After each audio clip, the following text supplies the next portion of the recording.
பொது வாழ்வில் தூய்மையுடைய அப்பழுக்கற்ற அரசியல்வாதி என்ற வரலாற்று வார்த்தைக்கு நிகழ்கால உதாரணமாக இருக்கிற தமிழ்நாட்டில் மறுமலர்ச்சியை ஏற்படுத்த பம்பரமாய் சுற்றி கொண்டிருக்கும் கம்பீரம் தமிழருக்கு தீங்கு என்றால் அது சேலம் என்றாலும் ஈழம் என்றாலும் என் பாதை எங்கே பயணிக்கும் என்று ஆகச் சிறந்த புரட்சிகளை தமிழக அரசியலில் என்றும் நிகழ்த்தும் எங்கள் அன்பிற்குரிய பீரங்கி வைகோ அவர்களை நெஞ்சம் நிறைவோடு வருக வருக என மேடைக்கு அழைப்பதில் மகிழ்ச்சி அடைகிறேன்.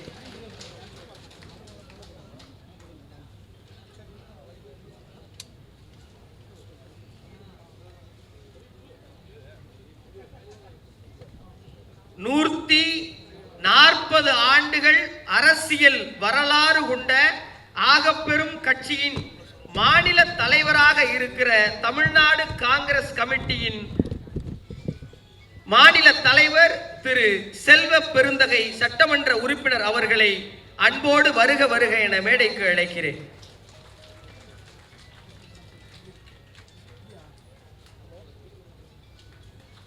உழைக்கும் மக்களா அரசா என்று கேட்டால் உழைக்கும் மக்கள், ஊழியர்களா அரசாங்கமா என்று கேட்டால் ஊழியர்கள், ஏழை எளிய மக்களா அரசாங்கமா என்று கேட்டால் என்றும் நாங்கள் ஏழை எளிய மக்களின் பக்கம்தான் என்று உறக்க சொல்லுகிற 40 ஆண்டு கால கம்யூனிச சிந்தனையில் தன் ஜீவன் முழுவதும் ஜீவாவாகவே வாழுகிற தோழர் மு வீரபாண்டியன் அவர்களை மேடைக்கு வருமாறு அன்போடு வருக வருக என வரவேற்கிறேன். சிங்கிள் டீ கூட குடிச்சதில்ல என்று தன்மான வார்த்தையை என்றென்றும் எங்கும் சொல்லுகிற வாச்சாத்தி கொடுமையெல்லாம் சாத்தி வைக்கப்பட முயற்சிகள் ஏற்பட்ட போது சாத்து சாத்து என அதிகாரத்தில் இருந்தவர்களை சாத்தி எடுத்த எங்கள் தோழர் தமிழ்நாட்டின் சேகுவேரா பே சண்முகம் அவர்களை வருக வருக என வரவேற்பதில் மகிழ்ச்சி அடைகிறேன். வருவோர் போவோர் எல்லாம் முதல்வராக போகிறேன் என்று சொல்லிக் கொண்டிருக்கிற போது நான் முதல்வர் ஆவதற்காக அரசியல் செய்யவில்லை, தாழ்த்தப்பட்ட மக்கள் முன்னேறுவதற்காக அரசியல் செய்கிறேன் என்று உண்மையை உறக்கச் சொல்லும் எங்கள் அண்ணன் தொல் திருமாவளவன் அவர்களை வருக வருக என வரவேற்பதில் மகிழ்ச்சியும் பெருமையும் அடைகிறேன்.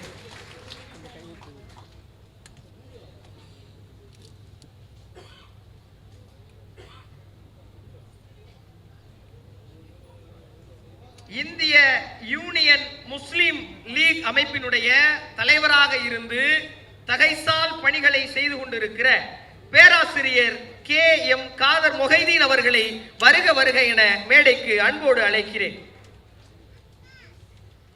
மனிதநேய மக்கள் கட்சியின் மாநில அமைப்பு செயலாளர் புதுமடம் ஹலீம் அவர்களை பெருமையோடு வருக வருக என மேடைக்கு அழைக்கிறேன். சிபிஐ எம்எல் விடுதலை கட்சியுடைய மாநில செயலாளர் திரு பல ஆசைத்தம்பி அவர்களை அன்போடு மேடைக்கு வருக வருக என வரவேற்கிறேன். சட்டமன்ற உறுப்பினரும் தமிழக வாழ்வுரிமை கட்சியின் தலைவருமான அண்ணன் திரு வேல்முருகன் அவர்களை அன்போடு வருக வருக என மேடைக்கு அழைக்கிறேன். இந்த முகம் எல்லோருக்கும் பரிச்சயமான முகம், எல்லோரின் பாசத்திற்குமான முகம். தமிழ், தெலுங்கு, கன்னடம் என மொழிகள் கடந்து எல்லோரும் பக்கம் போனாலும் படிக்கிற பிள்ளைகளுக்கு இவர் அப்பாவின் சாயல், என் போன்ற இளைஞர்களுக்கு இவர் அண்ணன் சாயல். எல்லா அப்பா ஸ்தானத்தில் இருக்கும் ஆண்களுக்கும் இவர் தோழன் சாயல். எங்கள் சாயல் அண்ணன் சமுத்திரகனி அவர்களை அன்போடு வருக வருக என வரவேற்பதில் மகிழ்ச்சியும் பெருமையும் அடைகிறேன்.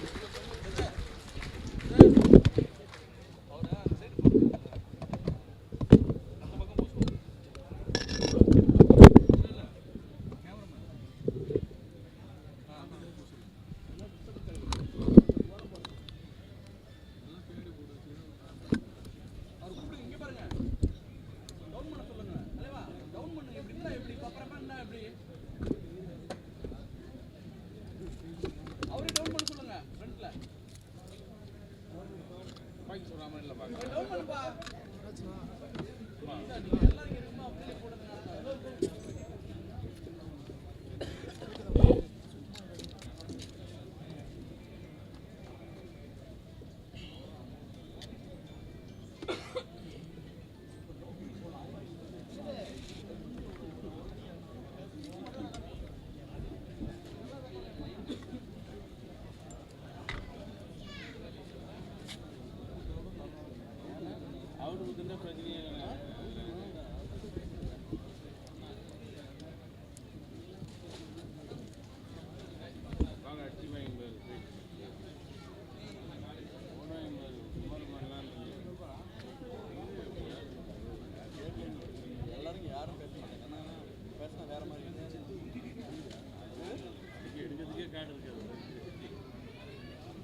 இயக்குனர் மற்றும் பெப்சி அமைப்பினுடைய தலைவராக இருந்து ஆகச்சிறந்த பொறுப்பில் சரியாக செயல்பட்டுக் கொண்டிருக்கிற எங்கள் அன்பிற்கினிய ஆர்.கே. செல்வமணி சார் அவர்களை மேடைக்கு வருமாறு அரங்கம் நிறைந்த கைதட்டலோடு வருக வருக என வரவேற்கிறேன்.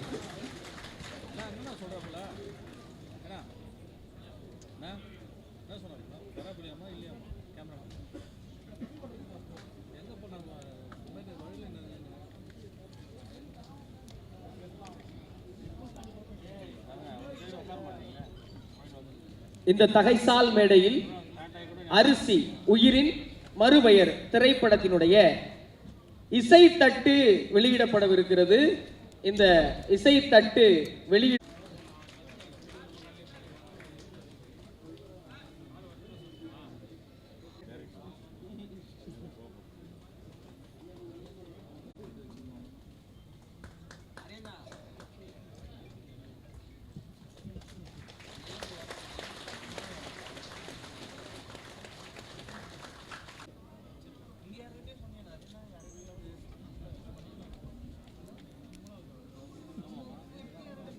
அடுத்த தலைமுறை இளைஞர்களுக்கு அடையாளம் காட்டப்பட்ட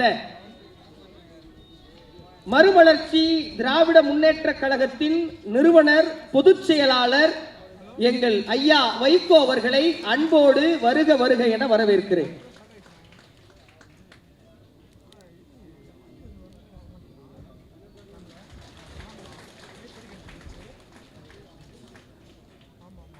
கதிரை வைத்து படம் எடுத்தவருக்கு கதர் வழங்குகிறார்கள் இந்த மேடையில்.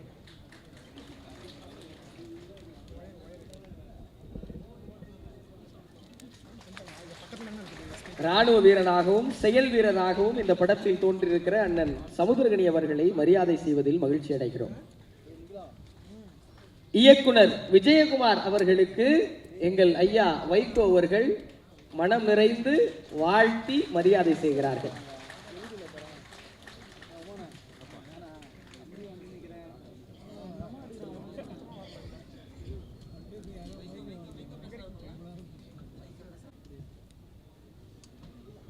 உழுதுண்டு வாழ்வாரே வாழ்வார், மற்றெல்லாம் தொழுதுண்டு பின் செல்பவர் என்று வேளாண் பெருமக்களினுடைய இன்றியமையாமை உழவு எனும் அதிகாரத்தில் அருங்குரட்பாக்களாக தந்த சென்னா போதார் திருவள்ளுவ பெருந்தகையின் பெயரால் முத்தமிழ் அறிஞர் டாக்டர் கலைஞர் அவர்களால் நிர்மாணிக்கப்பட்ட எழில் குலுங்கும் வள்ளுவர் கோட்டத்தில் பராசக்தியும் மனோகராவும் அதனைத் தொடர்ந்து எண்ணற்ற திரை காவியங்களையும் தந்து கலை உலகில் அழியாத புகழை பெற்று இமயத்தின் சிகரமாக கால கல்வெட்டாக திகழ்கிற அண்ணன் கலைஞர் அவர்களால் வாழ்க்கை பார்க்கப்பட்டவர்கள்தான் நடிகர் திலகமாகட்டும் மக்கள் திலகமாகட்டும் ஜொலிக்கும் நட்சத்திரங்களை உருவாக்கி தந்த அந்த தலைவன் எழுப்பிய இந்த வியத்தகு மாளிகையில் அரிசி உயிரின் மறுபெயர் என்ற தலைப்பில் தயாரிக்கப்பட்டிருக்கக்கூடிய திரைப்படத்தில் மதச்சார்பற்ற முற்போக்கு கூட்டணியில் பகைவர்களை வீழ்த்துகின்ற போர் ஆயுதங்களில் ஒருவராக கருதப்படுகிற இந்திய கம்யூனிஸ்ட் கட்சியினுடைய முன்னணி தலைவர் அன்பு அண்ணன் முத்தரசர் அவர்கள் இந்த காவியத்தில் உழவனாகவே மாறியிருக்கிறார். நடிப்புக்கலை என்பதை அவர் பயின்றவர் அல்ல, ஆனால் இயற்கையாக அவர் கட்டியிருக்கிற தலைப்பாகையும் தொழி உழவு என்றுதான் எங்கள் பக்கத்தில் சொல்வார்கள். அப்படி தொழில் செய்யப்பட்ட வயலில் அந்த நெல்லை வீசுகிறாரே, அது இயற்கையாக பல ஆண்டு காலம் வயலிலே நெல் வீசி இருந்தால் தான் அப்படி நெல்லை வீச முடியும். அதை வீசிக்கொண்டே வருபவர் சின்னஞ்சிறு பிள்ளையாக தொழுவத்திலே கட்டப்பட்டிருந்த தன்னுடைய அந்த மாட்டை விலை பேசி விற்றதற்கு பின்னரும் அதை போய் முகத்தை நீவி கொடுக்கின்ற பாசத்தை பொழிந்து எல்லை காக்கும் ராணுவத்தில் படை வீரராக உலவி நாட்டை காக்க படையில் சேர்ந்தேன், இந்த மண்ணை காக்கவும் வேளாண் பெருமக்களின் உரிமைகளை காக்கவும் நான் களத்திலே நிற்கிறேன் என்று நான் மதித்து வருகிற எண்ணற்ற வெள்ளித்திரை நட்சத்திரங்களின் பெயர்களை அடுக்கிக் கொண்டே போகலாம். அந்த வரிசையில் ஒரு குணச்சித்திர நடிகராகவும் ஆவேசத்தை வெளிப்படுத்தி எதிரிகளோடு மோதுகிற காட்சிகளில் தத்ரூபமாக அப்படிப்பட்ட வீர செயல்களை புரிகின்றவராகவும் இன்னும் திரையுலகில் உன்னதமான இடத்தை பெறுகின்ற பிரகாசிக்கக்கூடியவரான என் கிராமத்துக்கு பக்கத்து ஊரிலே இருந்து வந்து இந்த கலை உலகிலே முத்திரை பதித்து வருகிற ஆருயிர் சகோதரர் தாமரைக்கனி அவர்களே, சமுத்திரக்கனி அவர்களே, இந்த நிகழ்ச்சிக்கு வந்து பெருமை சேர்த்திருக்கின்ற தமிழக அரசினுடைய துணை முதலமைச்சர், இளைஞர் பட்டாளத்தை வார்ப்பித்து வழிநடத்தி வருகிற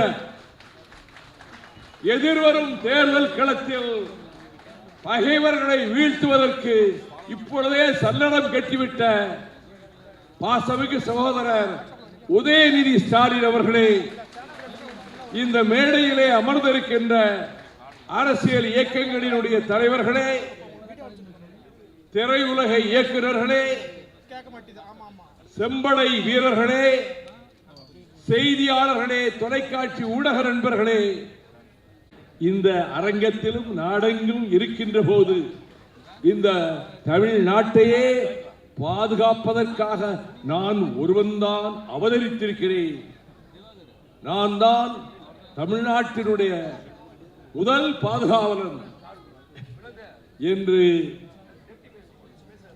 ஜம்பக்குரல், ஆணவக்குரல் 2 நாட்களாக ஒலித்துக் கொண்டிருக்கிற வேளையில் உண்மையாக இந்த மண்ணை காக்கின்ற போர்ப்படை வீரர்கள் தான் இந்த மேடையிலும் எதிரிலும் அமர்ந்திருக்கக்கூடியவர்கள் என்பதை நான் நினைவுபடுத்தி, அரிசி திரைப்படத்தில் சிம்பனி இசையமைத்து உலக புகழ் பெற்றாரே அண்ணன் கலைஞரால் இசைஞானி என்று பெயர் சூட்டப்பட்ட அந்த மாமேதையினுடைய தயாரிப்பிலே அவர் அமைத்து தந்த இசை பாடல்கள் இதயத்தை கவர்வதாக அமைந்திருக்கின்றன. இந்த திரைப்படம் விரைவில் வெளிவரும் என்று நான் அறிந்தேன். அது மக்களின் ஆதரவை பெறும் என்று நான் நம்புகிறேன். விவசாய மக்களுக்கு, உழவர் பெருங்குடி மக்களுக்கு ஒரு அரிசிதான் உலகத்தை காப்பாற்றுகின்ற உயிர்கருவி என்ற தத்துவத்தை தருகின்ற இந்த காவியம், திரை காவியம் மகத்தான வெற்றி பெறுவதற்கு தமிழகத்திலே வாழ்கிற கோடானு கோடி விவசாய பெருமக்கள், நான் திரைப்படங்களை பார்க்க வாருங்கள் என்று எந்த மேடையிலும் இதுவரை நான் விழித்ததில்லை. ஆனால் மண்ணை நம்பி, கலப்பையை நம்பி, கமரையை நம்பி, விதைக்கும் விதைகளை நம்பி உலகத்தை வாழ்வித்துக் கொண்டிருக்கக்கூடிய பசிப்பிடி போக்குகின்ற மருத்துவர்களாக திகழ்கிற விவசாய பெருமக்கள், நீங்கள் திரையரங்குகளுக்கு வர வேண்டும். அரிசி உன்னதமான வெற்றி பெற்றது என்ற நிலையை விவசாயிகள் உருவாக்க வேண்டும். உங்கள் துயரங்கள், போராட்டங்கள் ஒரு பக்கம் நடந்து கொண்டிருந்தாலும் கலை உலகம் அரசியலையும் நாட்டின் தலைவிதியையும் தீர்மானிக்கின்ற இடத்தில் வேளாண்மை இருப்பதா, விவசாயம் இருப்பதா, இந்த காவியம் வெற்றி பெறும். இதிலே பங்கெடுத்திருக்கக்கூடிய அனைத்து நடிகர்களுக்கும் நான் என் வாழ்த்துக்களை தெரிவித்துக் கொள்கிறேன். நம்முடைய சமுத்திரக்கனி அவர்கள் இன்னும் உயர்ந்த விருதுகளை அவருடைய திரைப்படங்களின் மூலமாக, முதல் திரைப்படம் அவர் நடித்த திரைப்படத்தை பார்த்துவிட்டு அவர் ஒரு காவல்துறை அதிகாரியாக வந்து ட்ரெட்மில்லிலே அவர் அந்த நடை போட்டுவிட்டு கீழே இறங்கிய காட்சியை பார்த்துவிட்டு, யார் இந்த மனிதன், புதிதாக சினிமா உலகத்துக்கு வந்திருக்கிறாரே, இவரிடம் அசாத்தியமான திறமை இருக்கிறது என்ற உணர்வோடு அவரை சந்தித்த போது சொன்னார், உங்கள் கிராமத்துக்கு பக்கத்து கிராமத்தை சேர்ந்தவன், நீங்கள் பேசிய திராவிட முன்னேற்ற கழக மேடைகளை நோக்கி சைக்கிளிலே பல கல் தூரம் பயணித்தவன் என்று சொன்னபோது நான் மெய் சிலிர்த்து போறேன். வாழ்க இந்த திரைப்படத்தை தயாரித்தவர்களின் எதிர்காலம். சமுத்திரக்கனி அவர்கள் புகழ் பெருக, இயக்குனர் இன்னும் பல காவியங்களை தயாரிக்க வாய்ப்புகள் பெருக, இந்த நிகழ்ச்சியில் கலந்து கொள்ளக்கூடிய வாய்ப்பை தந்த என்னை உயிராக நேசிக்கிற அண்ணன் முத்தரசன் அவர்களுக்கும் என் பாராட்டுக்களையும் வாழ்த்துக்களையும் தெரிவித்து, வெல்வோம். அரிசி திரைப்பட வெற்றியில் மட்டுமல்ல, எதிர்காணும் தேர்தல் களத்திலும் நாங்கள் தான் வெல்வோம் என கூறி விடைபெறுகிறேன். நன்றி, வணக்கம்.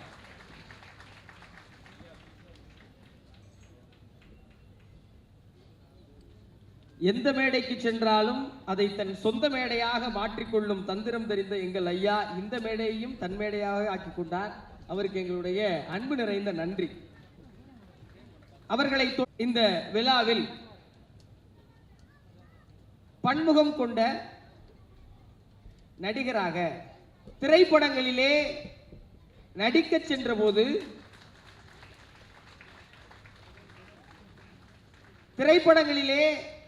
சென்ற போது நெஞ்சுக்கு நீதி என்று அரசியல் பேசி அரசியல் செய்கிற இடத்தில் கதாநாயகனாக வலம் வருகிற எங்கள் துணை முதல்வர் அவர்களை அரிசி திரைப்படத்தை பற்றி வாழ்த்துரை வழங்க அன்போடு அழைக்கிறேன்.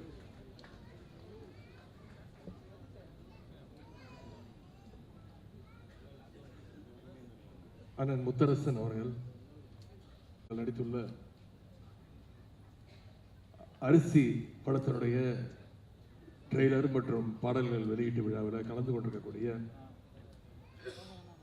தமிழ்நாடு காங்கிரஸ் மாநில தலைவரும் சட்டமன்ற உறுப்பினருமான அண்ணன் திரு செல்வப்பிரந்தகை அவர்களே, எனக்கு முன்பு வாழ்த்துரை வழங்கிய மறுமலர்ச்சி திராவிட முன்னேற்ற கழகத்துடைய பொதுச் செயலாளர் அண்ணன் வைகோ அவர்களே, விடுதலை சிறுத்தைகள் கட்சியுடைய தலைவர் நாடாளுமன்ற உறுப்பினர் எழுச்சி தமிழர் அண்ணன் திருமாவளவன் அவர்களே, இந்திய கம்யூனிஸ்ட் கட்சியினுடைய மாநில செயலாளர் அண்ணன் வீரபாண்டியன் அவர்களே, இந்திய யூனியன் முஸ்லிம் லீக் தலைவர் பேராசிரியர் ஐயா காதர் மொய்தீன் அவர்களே, மனிதநேய மக்கள் கட்சியினுடைய அமைப்பு செயலாளர் அண்ணன் புதுமடம் அலீம் அவர்களே, சிபிஐ எம்எல் மாநில செயலாளர் அண்ணன் பழ ஆசை தம்பி அவர்களே, நாடாளுமன்ற உறுப்பினர் அண்ணன் செல்வராஜ் அவர்களே, இயக்குனர் நடிகர் அண்ணன் சமுத்திரகனி அவர்களே, விடுதலை சிறுத்தைகள் கட்சியினுடைய சிபிஎம் இயக்கத்தைச் சேர்ந்த அண்ணன் திரு சண்முகம் அவர்களே, விடுதலை சிறுத்தைகள் கட்சியினுடைய துணை பொதுச் செயலாளர் அண்ணன் வன்னியரசு அவர்களே, சட்டமன்ற உறுப்பினர்கள் அண்ணன் SS பாலாஜி அவர்களே, அண்ணன் மாரிமுத்து அவர்களே, அண்ணன் ரூபி மனோகரன் அவர்களே, அண்ணன் கனகராஜ் அவர்களே, சகோதரர் திருமுருகன் காந்தி அவர்களே, மருத்துவர் ஷர்மிளா அவர்களே, திராவிட முன்னேற்ற கழகத்துடைய சென்னை மேற்கு மாவட்ட கழக செயலாளர் திரு சிற்றரசு அவர்களே, பகுதி கழக செயலாளர் அண்ணன் மாப்பா அன்புதரை அவர்களே, திரு வினோத் வேலாயுதம் அவர்களே, அண்ணன் அகஸ்டின் பாபு அவர்களே, அண்ணன் நுங்கை VS ராஜ் உள்ளிட்ட வந்திருக்கக்கூடிய கழகத்துடைய நிர்வாகிகளே, IUML பொதுச் செயலாளர் அண்ணன் முகமது அபுபக்கர் அவர்களே, மருத்துவர் அண்ணன் ரவீந்திரநாத் அவர்களே, சகோதரி சாந்தி உள்ளிட்ட நிகழ்ச்சியில் கலந்து கொண்டிருக்கக்கூடிய அனைத்து தோழர்களே, தயாரிப்பாளர் திரு சண்முகம் அவர்களே, அரிசி படத்தினுடைய இயக்குனர் திரு சகோதரர் விஜயகுமார் மற்றும் திரைப்படத்தில் நடித்துள்ள அனைத்து நடிகர் நடிகைகளே, தொழில்நுட்ப கலைஞர்களே, இயக்குனர் திரு RK செல்வமணி உள்ளிட்ட அனைத்து திரைப்பட சங்கங்களைச் சேர்ந்த நிர்வாகிகளே, இங்க வந்திருக்கக்கூடிய திரையுலக ஆர்வலர்களே, தோழமை கட்சியை சேர்ந்த நிர்வாகிகளே, அனைவருக்கும் முதல் என்னுடைய காலை வணக்கத்தை தெரிவித்துக் கொள்கின்றேன். இன்றைக்கு நம்முடைய அண்ணன் முத்தரசன் அவர்கள் நடித்துள்ள திரைப்படத்தினுடைய ட்ரெய்லர் லான்ச் நிகழ்ச்சி, ஆடியோ லான்ச் நிகழ்ச்சியில் கலந்து கொண்டு உங்களை எல்லாம் சந்திப்பதில் மிகுந்த மகிழ்ச்சி அடைகின்றேன். முதல்ல இந்த திரைக்குழுவினருக்கு நம்முடைய பாராட்டுக்களை நான் தெரிவிச்சுக்கிறேன். ஏன்னா பொதுவாக இந்த மாதிரி ட்ரெய்லர் லான்ச்சஸ், ஆடியோ லான்ச் நிகழ்ச்சிகள்லாம் மிக பிரம்மாண்டமாக அதாவது ஒரு ஸ்டார் ஹோட்டலில் நடத்துவாங்க, அப்படின்னா ஒரு மிகப்பெரிய ஒரு திரையரங்கத்தில் நடத்துவாங்க. ஆனால் அரிசி படக்குழுவினர் இந்த நிகழ்ச்சி இவ்வளவு சிறப்பாக கலைஞர் கட்டிய இந்த வள்ளுவர் கோட்டத்தில் நடத்தியிருக்கிறாங்க. அதற்கு முதல்ல என்னுடைய பாராட்டுகளையும் என்னுடைய வாழ்த்துக்களையும் நான் தெரிவிச்சுக்கிறேன். இன்னொன்று, அமைச்சராக நான் பொறுப்பேற்று இங்கே வந்திருக்கக்கூடிய பல பேருக்கு தெரியும், பத்திரிகையாளர்களுக்கு நல்லா தெரியும், கடந்த 4 வருடங்களாக திரைத்துறை சம்பந்தமாக எந்த நிகழ்ச்சியிலும் கலந்து கொண்டதே கிடையாது. யார் எந்த நிகழ்ச்சி அழைச்சாலும் சொல்லிடுவேன், இல்லைங்க நான் கலந்துக்கிறது கிடையாது அப்படின்னு சொல்லிடுவேன். ஆனால் அண்ணன் முத்தரசன் அவர்கள் அழைக்கும் பொழுது என்னால் தட்டி கழிக்க முடியல. நீங்கள் தேதியை சொல்லுங்கன்னு நான் வந்துடுறேன் அப்படின்னா. அப்புறம் நேரம் கேட்டார். நான் சொன்ன நேரத்தையும் நீங்களே சொல்லுங்கண்ணே, நான் நிச்சயம் வந்துடுறேன் அப்படின்னு அவரால் அழைக்கப்பட்டு இழுத்து வரப்பட்டு இந்த நிகழ்ச்சிக்கு நான் வந்திருக்கின்றேன். நேற்றைக்கு அரசு நிகழ்ச்சி நடந்தது.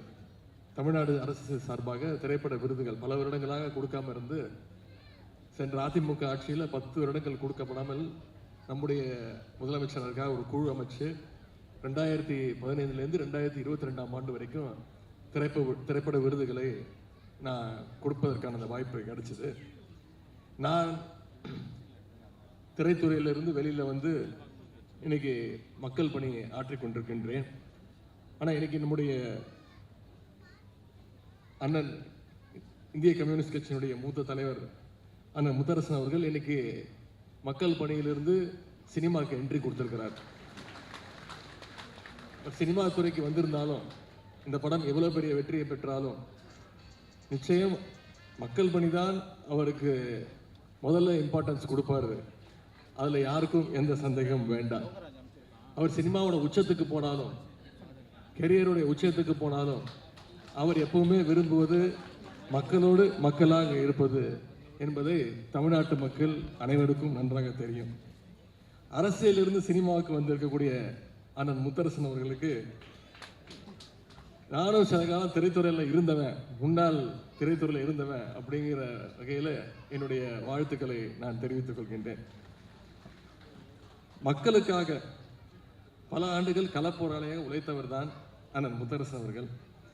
இப்ப திரையிலும் மக்களுடைய உரிமைகளை அந்த உரிமையோடு பேச வந்திருக்கின்றார். அதுவும் இந்த படத்தில் குறிப்பாக சிறப்பாக விவசாயியாக அவர் நடித்திருக்கின்றார்.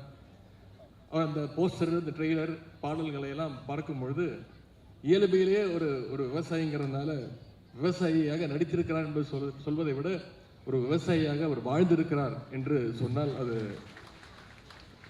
நிச்சயம் அது உங்களால் ஏற்றுக்கொள்ள முடியும். ஆனால் முத்தரசன் மட்டுமல்ல, இங்கே அண்ணன் சமுத்திரக்கனி அவர்களும் கம்யூனிஸ்ட் கொள்கைகளை உணர்ந்தவர், அதை தொடர்ந்து பேசக்கூடியவர்.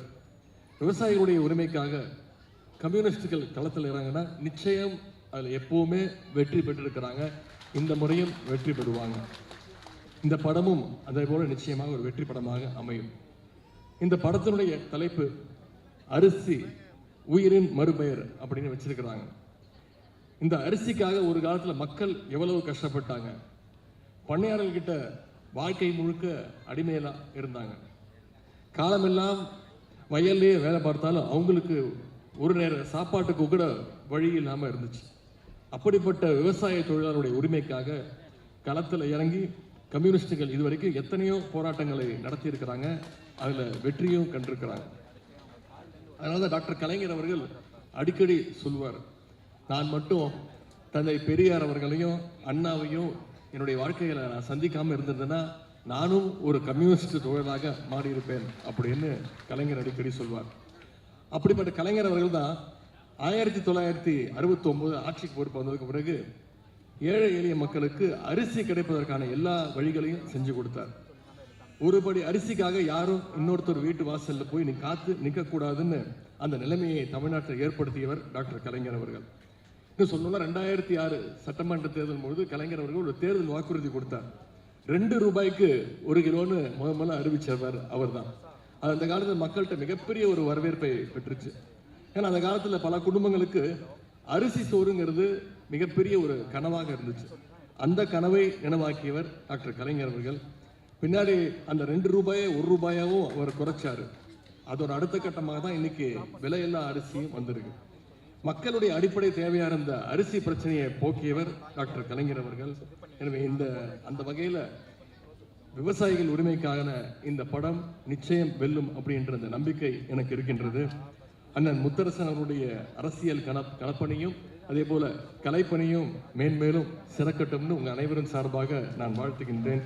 இந்த திரைப்படத்துடைய தயாரிப்பாளர்கள், கலைஞர்கள், இயக்குனர், தொழில்நுட்ப கலைஞர்கள் அனைவருக்கும் நம்முடைய அனைவரின் சார்பாக என்னுடைய வாழ்த்துக்களை கூறி இந்த சிறப்பான வாய்ப்பை ஏற்படுத்தி கொடுத்த அண்ணன் முத்தரசன் அவர்களுக்கு என்னுடைய நன்றியை தெரிவித்து விடைபெறுகின்றேன். நன்றி, வணக்கம்.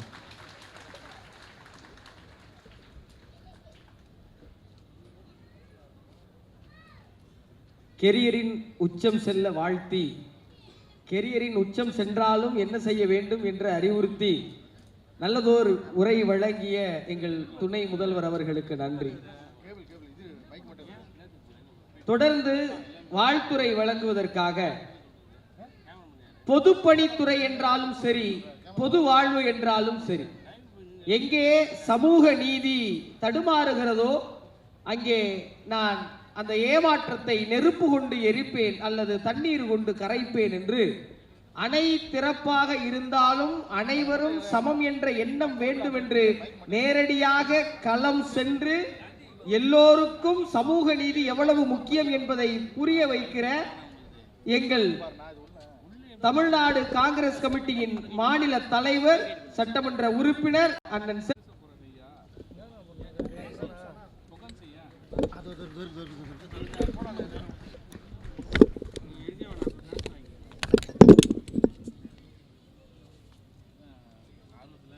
அண்ணன் செல்வப்பிறந்தை அவர்களுக்கு எங்கள் இயக்குனர் பொன் துகில் அணிவித்து மரியாதை செலுத்துகிறார்கள்.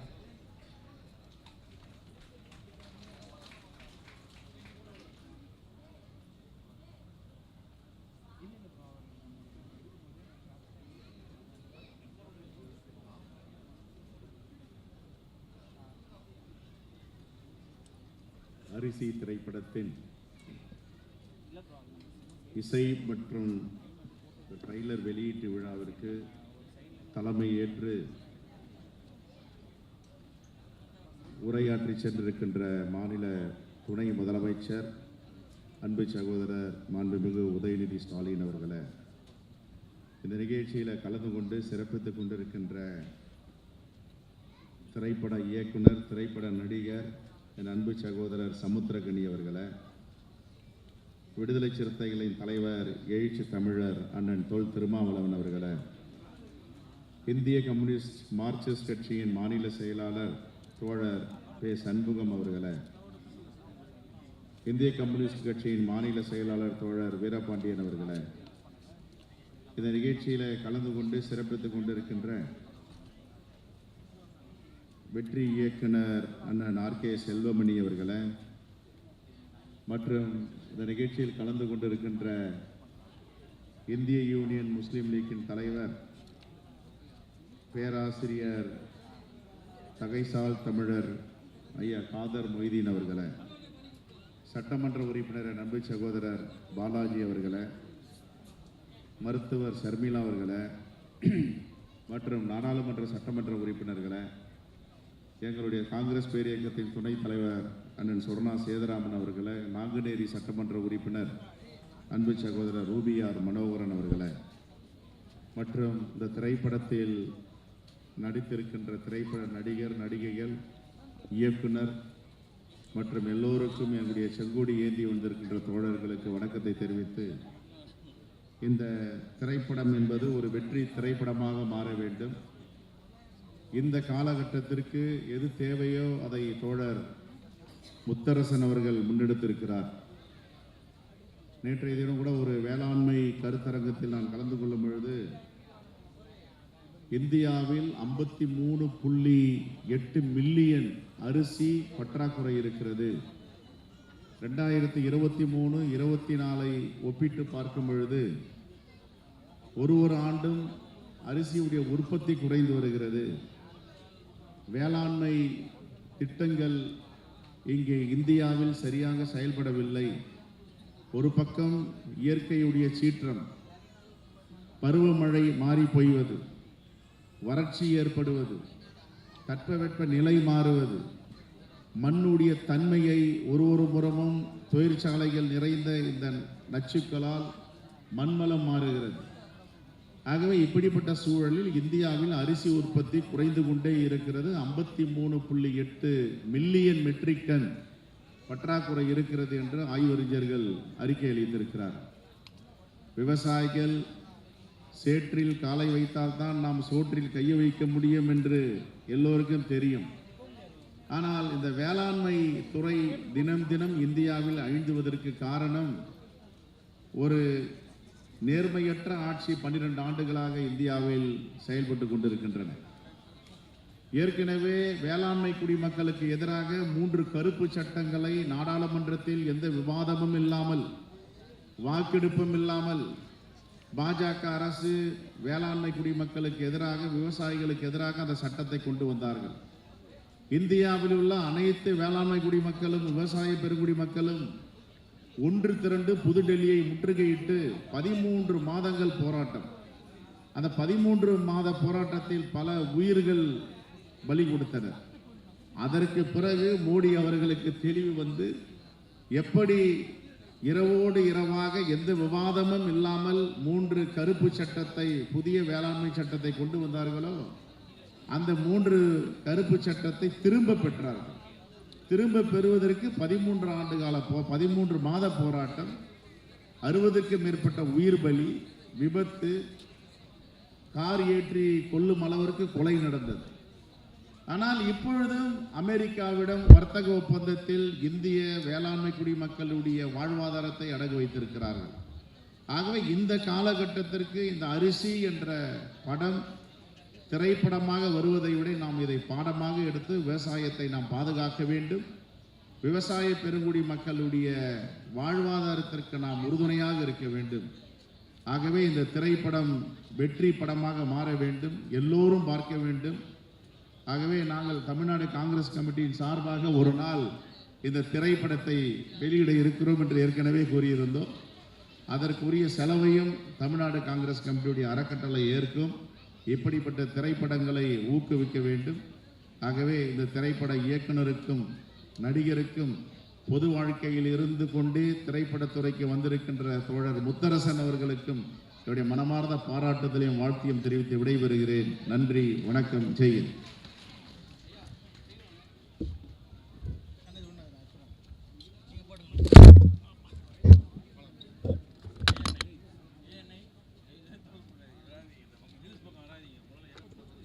நல்லதோய் உரை வழங்கிய எங்கள் சட்டமன்ற உறுப்பினர் அவர்களுக்கு நன்றி. தொடர்ந்து வாழ்த்துரை நல்குவதற்காக திரைப்பட இயக்குநராக பொறுப்பேற்று சீரிய பல செயல்களை செய்து கொண்டிருக்கிற எங்கள் அன்பிற்குரிய RK செல்வமணி சார் அவர்களை வாழ்த்துரை வழங்க நெஞ்சம் நிறைவோடு அழைக்கிறேன்.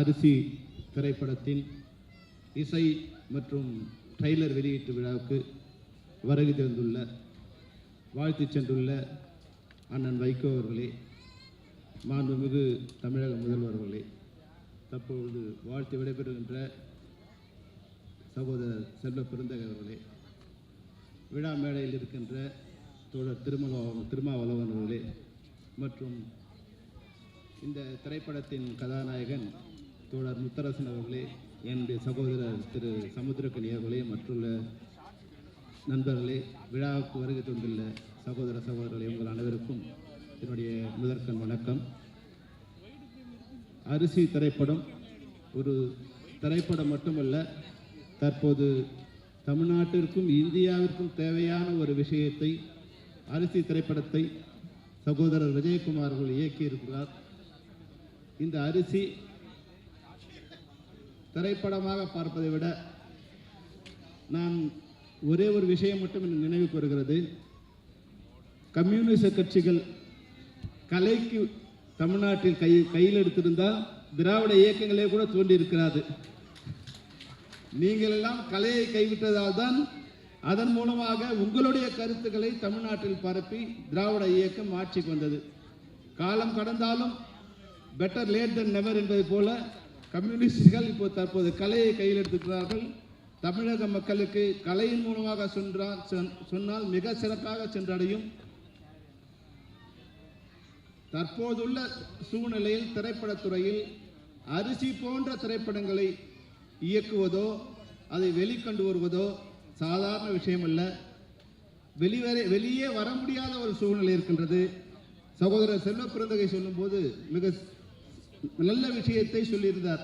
அதாவது அரிசி பற்றாக்குறை இருக்கிறது, ஆனால் விவசாய பொருட்களை மற்ற நாடுகளில் இறக்குமதி செய்தால் இருக்கின்ற விவசாயிகள் கூட செத்து போவார்கள் என்ற உண்மை யாருக்கு தெரிகின்றதோ இல்லை, இந்த அரசாங்கத்துக்கு இன்னும் தெரியவில்லை.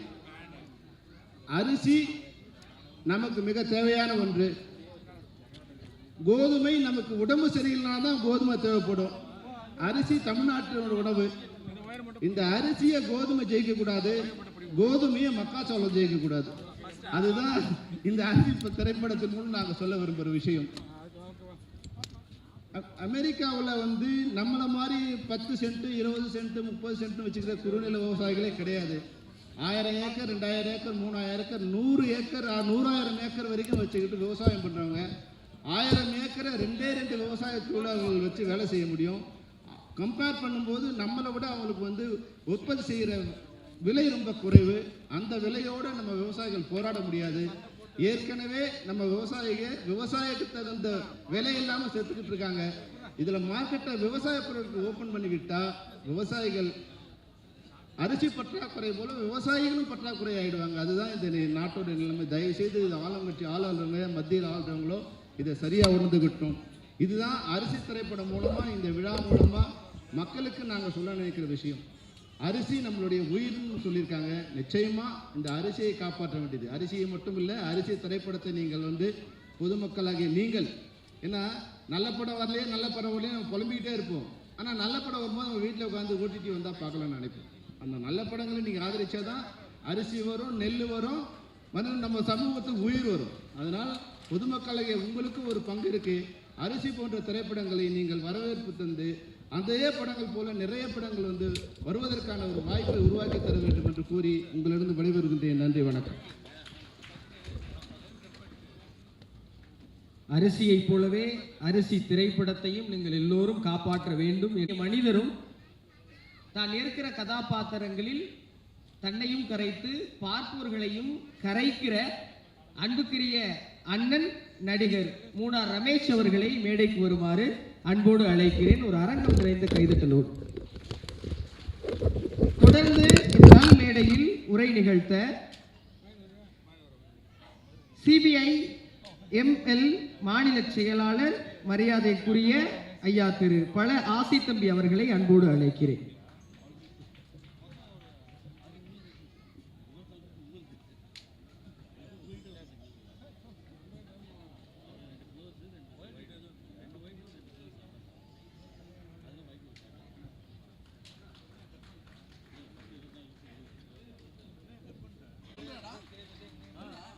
சினிமா, அரசியல், வரலாறு என அத்துணையும் பேசிய அன்பு அண்ணன் ஆசி தம்பி அவர்களுக்கு நன்றி. தொடர்ந்து இந்த மேடையில் நல்லதொரு உரை நிகழ்த்த நல்ல நடிகரும் நல்ல மனிதரும் என் நெஞ்சுக்கு எப்போதும் நெருக்கம்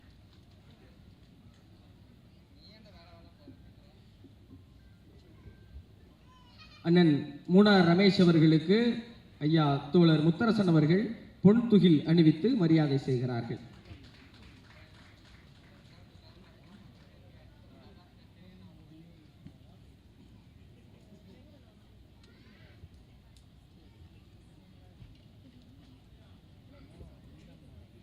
அனைவருக்கும் வணக்கம். விழாநாயகன் ஐயா முத்தரசன் ஐயா அவர்களுக்கு வணக்கம். எங்கள் சமுத்திரகனி சாருக்கு வணக்கம். எங்கள் செல்வமணி சாருக்கு வணக்கம். மற்றும் மேடையில் இருக்கும் அனைத்து பெரியவர்களுக்கும் வணக்கம். வந்திருக்கும் பத்திரிகையாளர்கள், இந்த திரைப்படத்தை பற்றி அறிந்து கொள்ள வந்திருக்கும் அனைத்து ரசிகர்களுக்கும் என்னுடைய வணக்கத்தை தெரிவித்துக் கொள்கிறேன். ரொம்ப முக்கியமான ஒரு படமாக எடுத்திருக்காங்க. கமர்ஷியலாக எவ்வளவோ விஷயங்கள் இருந்தாலும் அரிசி எவ்வளோ முக்கியம், இந்த நாட்டுக்கு எவ்வளவு தேவை, மக்கள் அதை எப்படி உணர வேண்டும், வருங்கால சந்ததியினர் அதை பற்றி உணர்ந்து கொள்ள ஒரு வாய்ப்பாக இந்த படம் அமைந்திருப்பது கூடுதல் சிறப்பு. டைரக்டர் விஜயகுமார், இந்த படத்தோட இயக்குனர் விஜயகுமார் எனக்கு ஒரு 20 வருஷம் நண்பர். அவர் ஆக்சுவலாக ஒரு பெரிய கமர்ஷியல் கதை நிறைய வச்சுருக்காரு. அவர் எப்படி இப்படி ஒரு கருத்து உள்ள ஒரு கதை எடுத்தார்னு எனக்கு ரொம்ப ஆச்சரியமாக இருந்துச்சு. ஸோ ஒரு நல்ல விஷயத்த சொல்ல வந்திருக்காரு. அவர்கிட்ட கதைகள் இன்னும் நிறைய ஃபுல் கமர்ஷியல் கதை நிறைய வச்சுருக்காரு. நிறைய கதை எனக்கு தெரியும். நம்முடைய திரையில் இருக்கிற நிறைய முன்னணி கதாநாயகர்களுக்கெல்லாம் கதை சொல்லி ஓகே பண்ணியிருக்காரு. முன்னாடி சில சூழ்நிலைகளால் அது தடைபட்டு போய் இப்போ இந்த ஒரு நல்ல ஒரு படத்தோடு வெளியே வந்திருக்காரு. அது எனக்கு மிக சந்தோஷம். இந்த படத்திற்கு கூடுதல் சிறப்பாக இசை தெய்வம் இசைஞானி இசையமைத்திருப்பது ரொம்ப பெரிய பெருமை, மகுடம் சூட்டியது போல். இந்த மாதிரி கருத்துள்ள படங்கள் வெற்றி பெறணும், எல்லாரும் அதை ரசிக்கணும், ஆதரவு கொடுக்கணும் அப்படின்னு வேண்டிக்கிறேன். எல்லோரையும் வாழ்த்தி விடைபெறுகிறேன். நன்றி, வணக்கம். முன்னிலை வகித்தது மேடையில் அழகு.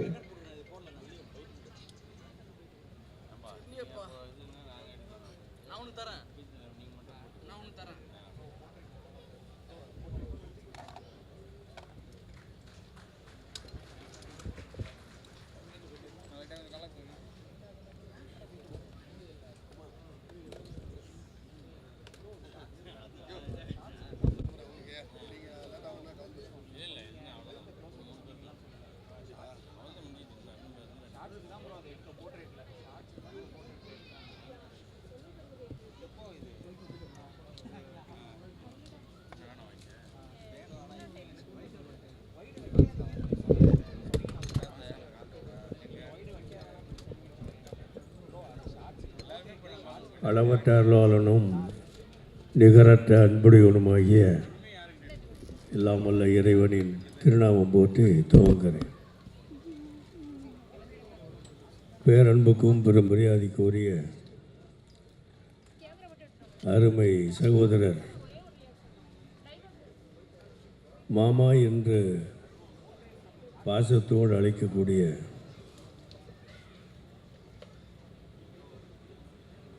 எனது அருமை சகோதரர் முத்தரசன் அவர்கள் முன்னின்று ஒரு திரைப்படத்தை அரிசி என்கின்ற பெயரில் உருவாக்கி அதனை தொடக்க விழா நடத்தக்கூடிய இந்த விழாவுக்கு வருகை தந்து சிறப்பித்து கொண்டிருக்கிறார் மேடையிலே வீற்றிருக்கக்கூடிய பெருமைக்குரிய அரசியல் கட்சி தலைவர்களுக்கும்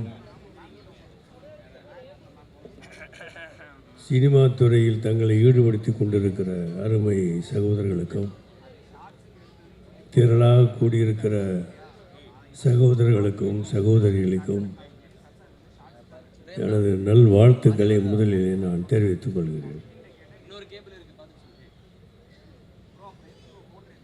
இந்த விழாவில் அருமை சகோதரர் முத்தரசன் அவர்கள் சமத்துவ நாயகன் என்று பெயரிட்டு அழைக்கப்பட்டிருக்கிறார். அவரோடு திரைப்படத்துறையில் பேரும் புகழும் பெற்று வரக்கூடிய சமுத்திரகனி அவர்கள் எழுச்சி நாயகன் என்ற பெயரோடு இந்த திரைப்படத்தை உருவாக்கியிருக்கிறார். பொதுவாக திரைப்படங்களை பார்க்கிற பழக்கம் எனக்கு கிடையாது. பராசக்தியை அந்த காலத்திலே நான் பார்த்துருக்கிறேன். அதுக்கு பிறகு 10 கமாண்ட்ஸ்மெண்ட் என்கிற படத்தை திரையிலே நான் பார்த்துருக்கிறேன். அதுக்கு பிறகு எந்த திரையிலும் போய் எந்த படத்தையும் நான் பார்த்தது கிடையாது. தொலைக்காட்சியில் ரஜினிகாந்த் அவர் நடித்த முத்து என்கிற படத்தை திரைக்காட்சியிலே படித்திருக்கிறேன். அடுத்து அதே தொலைக்காட்சியில் இங்கே வீற்றிருக்கக்கூடிய எழுச்சி நாயகர் சமுத்திரகனி அவர்கள் நடித்த சாட்டை என்கிற ஒரு படத்தை நான் பார்த்திருக்கிறேன். வேறு எதையுமே பார்த்ததில்லையா என்று நீங்கள் கேட்கலாம். இடையிலே ஒரு சில விஷயங்களை பார்த்துருப்பதே தவிர எந்த படத்தையும் முழுமையாக பார்த்த எனக்கு பழக்கம் கிடையாது. ரஜினிகாந்த் நடித்த முத்து படத்தில் எனக்கு பிடித்தது சந்நியாசம் ஆகிறது. எனக்கு சந்நியாசம் அதிகமாக பிடிக்கும். அதனால் அதை எனக்கு அந்த படத்தை அடிக்கடி ஒரு தடவை பார்த்துருக்கிறேன். அருமை நண்பர் சமுத்திரகனி அவர்கள் நடித்த அந்த சாட்டை படத்தில் மாணவர்களை எப்படி உருவாக்க வேண்டும் என்று அவர் கூறிய எடுத்துக்கொண்ட முறைகள் என்றென்றும் மாணவ சமுதாயத்துக்கு மட்டுமல்ல, மாணவர்களை திருத்தக்கூடிய ஆசிரியர் பெருமக்களுக்கும் ஒரு பாடமாக இருக்கும் என்று நான் நினைக்கிறேன். அதனால்தான் அதனை நான் பார்த்திருக்கிறேன். வேறு எந்த படத்தையும் நான் பார்த்ததாக எனக்கு நினைவு கிடையாது. ஆனால் இப்பொழுது அரசியலிலே கம்யூனிஸ்ட் இயக்கத்தினுடைய பொறுப்புமிக்க தலைவராக திகழ்ந்து கொண்டு முத்தாக கருத்துக்களை வெளியிடக்கூடிய ஆற்றல் பெற்ற முத்தரசன் அவர்கள், அவருடைய பேட்டிகளை நாங்கள் பார்த்து வந்திருக்கிறோம். பொது அரங்குகளிலே அவர் ஆற்றிய உரைகளை நாங்கள் கேட்டு வந்திருக்கிறோம். கூட்டணி கட்சி கூட்டங்களிலே அவர் எடுத்து வைத்த அற்புதமான கருத்துக்களை நாங்கள் கேட்டு வந்திருக்கிறோம். அதனால் இது மக்கள் மத்தியில்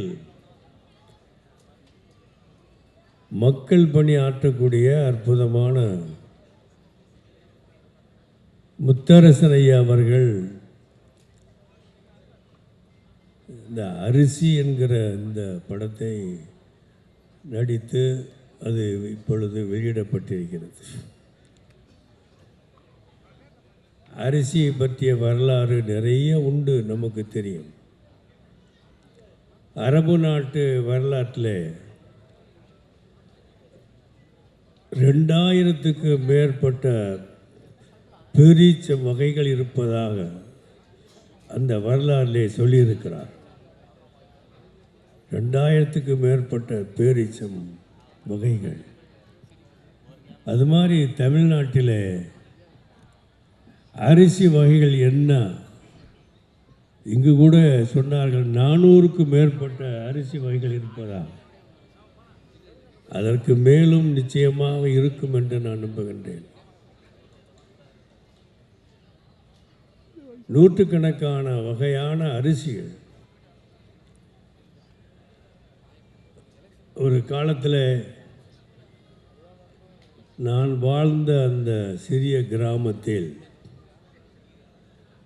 மாலை நேரத்தில் ஆடு மாடுகளை மேய்த்து கொண்டு கோயில் மைதானத்துக்கு எல்லாம் இளைஞர்களும் கூடி ஆடு மாடுகளை ஓட்டி கொண்டு வரும்போது மைதானத்தில் நின்று கொண்டு அந்த நண்பர்களிடையிலே பேசிக்கொள்வதை நான் கேட்டிருக்கிறேன். நமது கிராமத்தில் ஏதோ ஒரு வீட்டிலே அரிசிச்சோறு சமைக்கிறது நினைவுக்கு வருகிறது என்று சொன்னது. மைதானத்தில் நின்று கொண்டு இந்த ஊரில் எங்கே ஒரு இடத்துல அரிசிச்சோறு சமைக்கிறார்கள், அந்த மணத்தை, அரிசிச்சோறு மணத்தை கேட்டு நுகர்ந்து, ஆக நம்ம ஊரில் இப்பொழுது அரிசிச்சோறு சமைக்கிறாங்க என்று சொன்ன அந்த நிலை எனக்கு நன்றாக தெரியும். நேரிலே பார்த்தவன் நான், அதோடு இருந்தவன் நான். அரிசிச்சோறு கிடைக்காத ஒரு காலம், அரிசிச்சோறு இல்லாத காலத்தில் இலை தலைகளை தின்று காடுகளிலே சென்று கிடைக்கக்கூடியதை பெற்று தின்று வாழ்ந்த சமுதாயம் எனக்கு நன்றாக தெரியும். இப்படிப்பட்ட தமிழகத்தில் அரிசியின் பெருமையை ஒரு திரைப்படத்தின் மூலமாக முதலில் கொண்டு வந்த ஒரு முற்போக்கான சிந்தனை முத்தரசன் அவர்கள் தான் செய்திருக்கிறார் என்று சொன்னால் மிகையான ஒரு கூட்டாக. இதுவரை யாரும் அரிசி என்று பெயரெடுத்து எந்த ஒரு வரலாற்றையும் செய்தது கிடையாது. தமிழகத்திலிருந்து ஏற்றுமதியான அரசு தான் உலகத்தில் ரைஸ் என்று எல்லா மொழிகளிலும் விளங்கி கொண்டிருக்கிறது.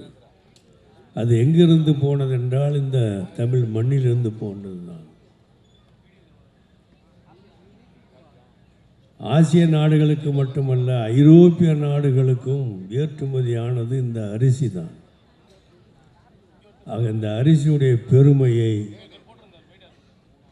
அந்த அரிசியை உற்பத்தி செய்யக்கூடிய விவசாயிகளுடைய தனித்தன்மையை, அவர்கள் படுகிற துன்பத்தை, அவர்களுக்கு நேருகிற இடைஞ்சல்களை, அவர்கள் எதிர்கொள்ளக்கூடிய பிரச்சனைகளை, அவர் வாழக்கூடிய குடும்பத்திலே வரக்கூடிய சிக்கல்களை, இதையெல்லாம் தொகுத்து இந்த அரிசி என்கிற இந்த சினிமாவில், இந்த திரைப்படத்தில் மிக அற்புதமாக செய்திருப்பதை இங்கு நாம் பார்த்தோம்.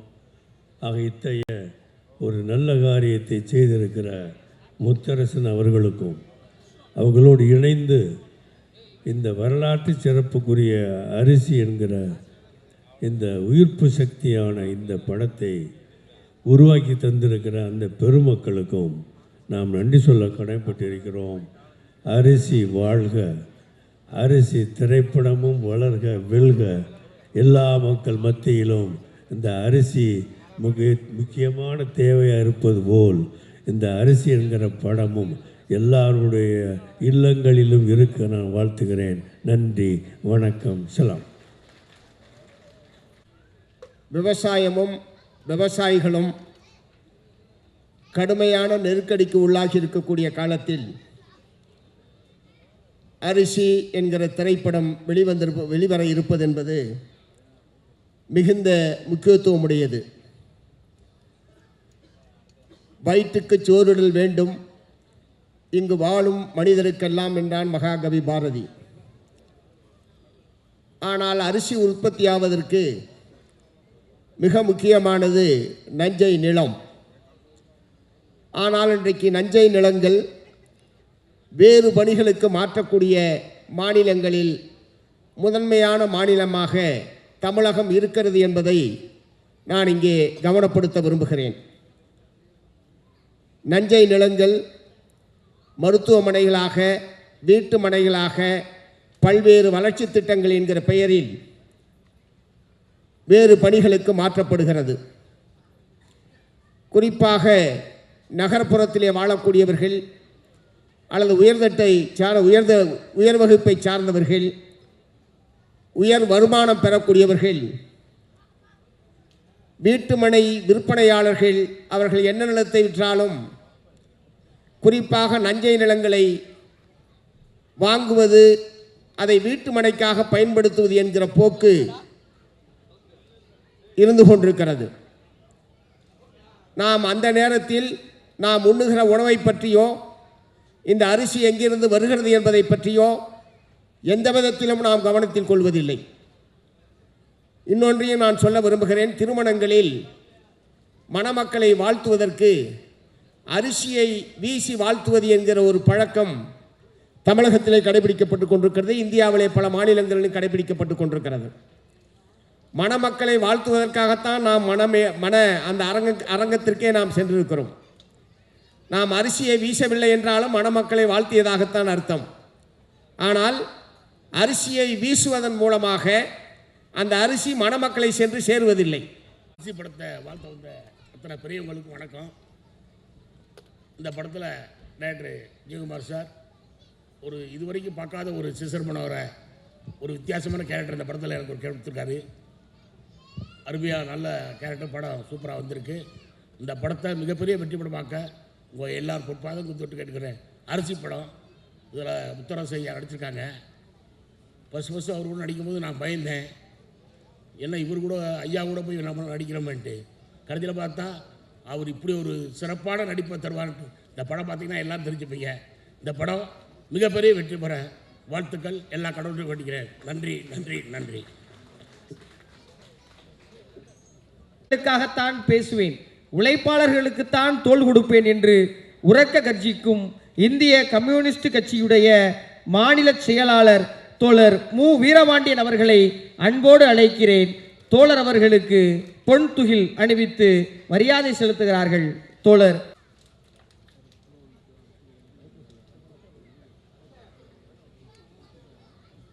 இனி உற்பத்தியை செய்ய முடியாது என்கிற ஒரு நிலையை நாம் எதிர்கொள்ள வேண்டிய சூழல் உருவாகி இருக்கிறது.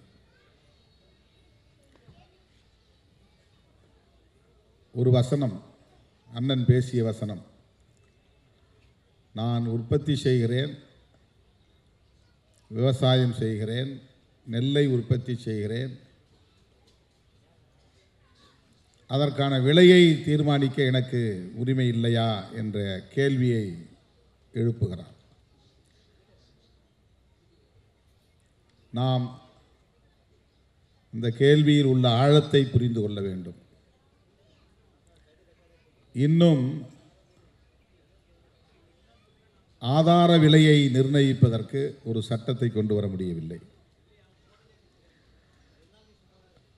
அரிசியை தவிர அல்லது உணவுப் பொருள் நாம் உற்பத்தி செய்யக்கூடிய அரிசி, கோதுமை போன்ற பொருள்களை தவிர விவசாயிகளின்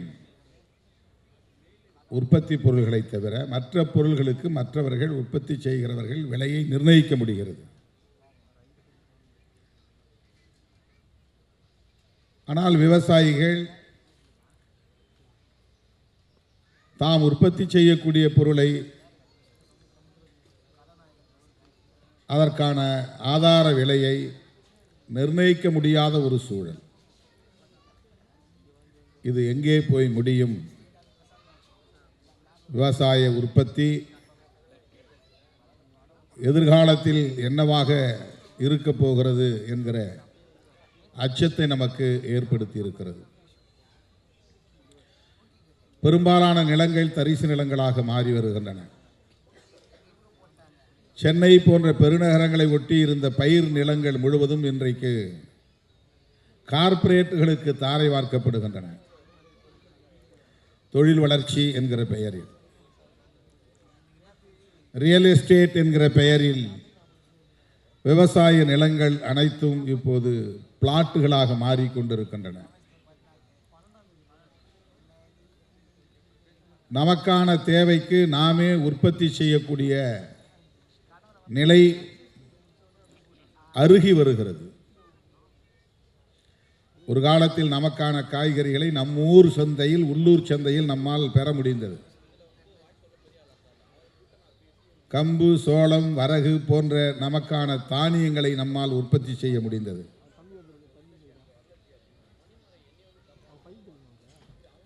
இன்றைக்கு அந்த விவசாயம் இருக்கிறதா என்றால் இல்லை.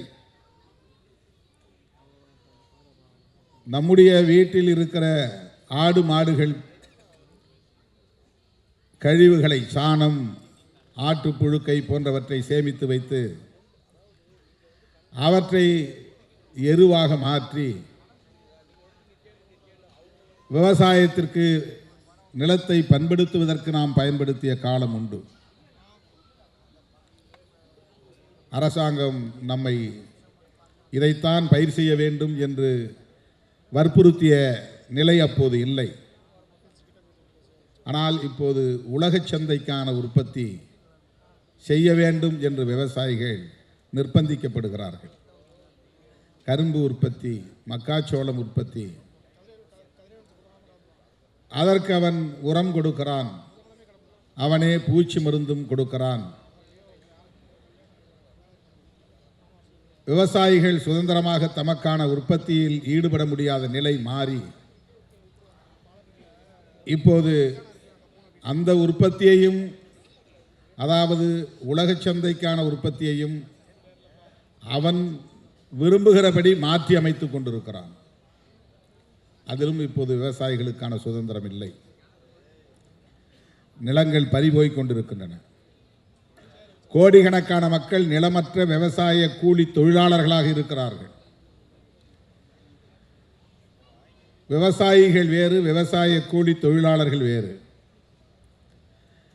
விவசாய கூலிகளுக்கு நிலம் வேண்டும் என்று போராடிய காலம் போய் இப்போது விவசாயத்திற்கே நிலமில்லாத சூழல் ஏற்பட்டு கொண்டிருக்கிறது என்கிற ஆபத்து நம்மை சூழ்ந்திருக்கிறது. இந்த நிலையில்தான் நெல் உற்பத்தி, அரிசி போன்றவற்றை குறித்து நாம் இங்கே பேசிக் கொண்டிருக்கிறோம்.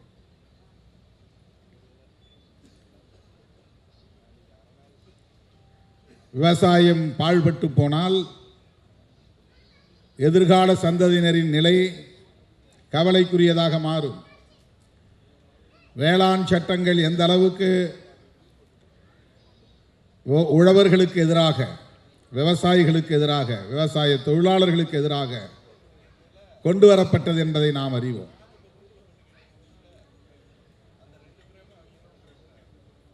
டெல்லியை சுற்றியுள்ள மாநிலங்களை சார்ந்த விவசாய பெருங்குடி மக்கள், குறிப்பாக இடதுசாரி அரசியலால் ஈர்க்க பெற்ற விவசாய இயக்கங்கள் தான் உறுதியாக நின்று போராடின.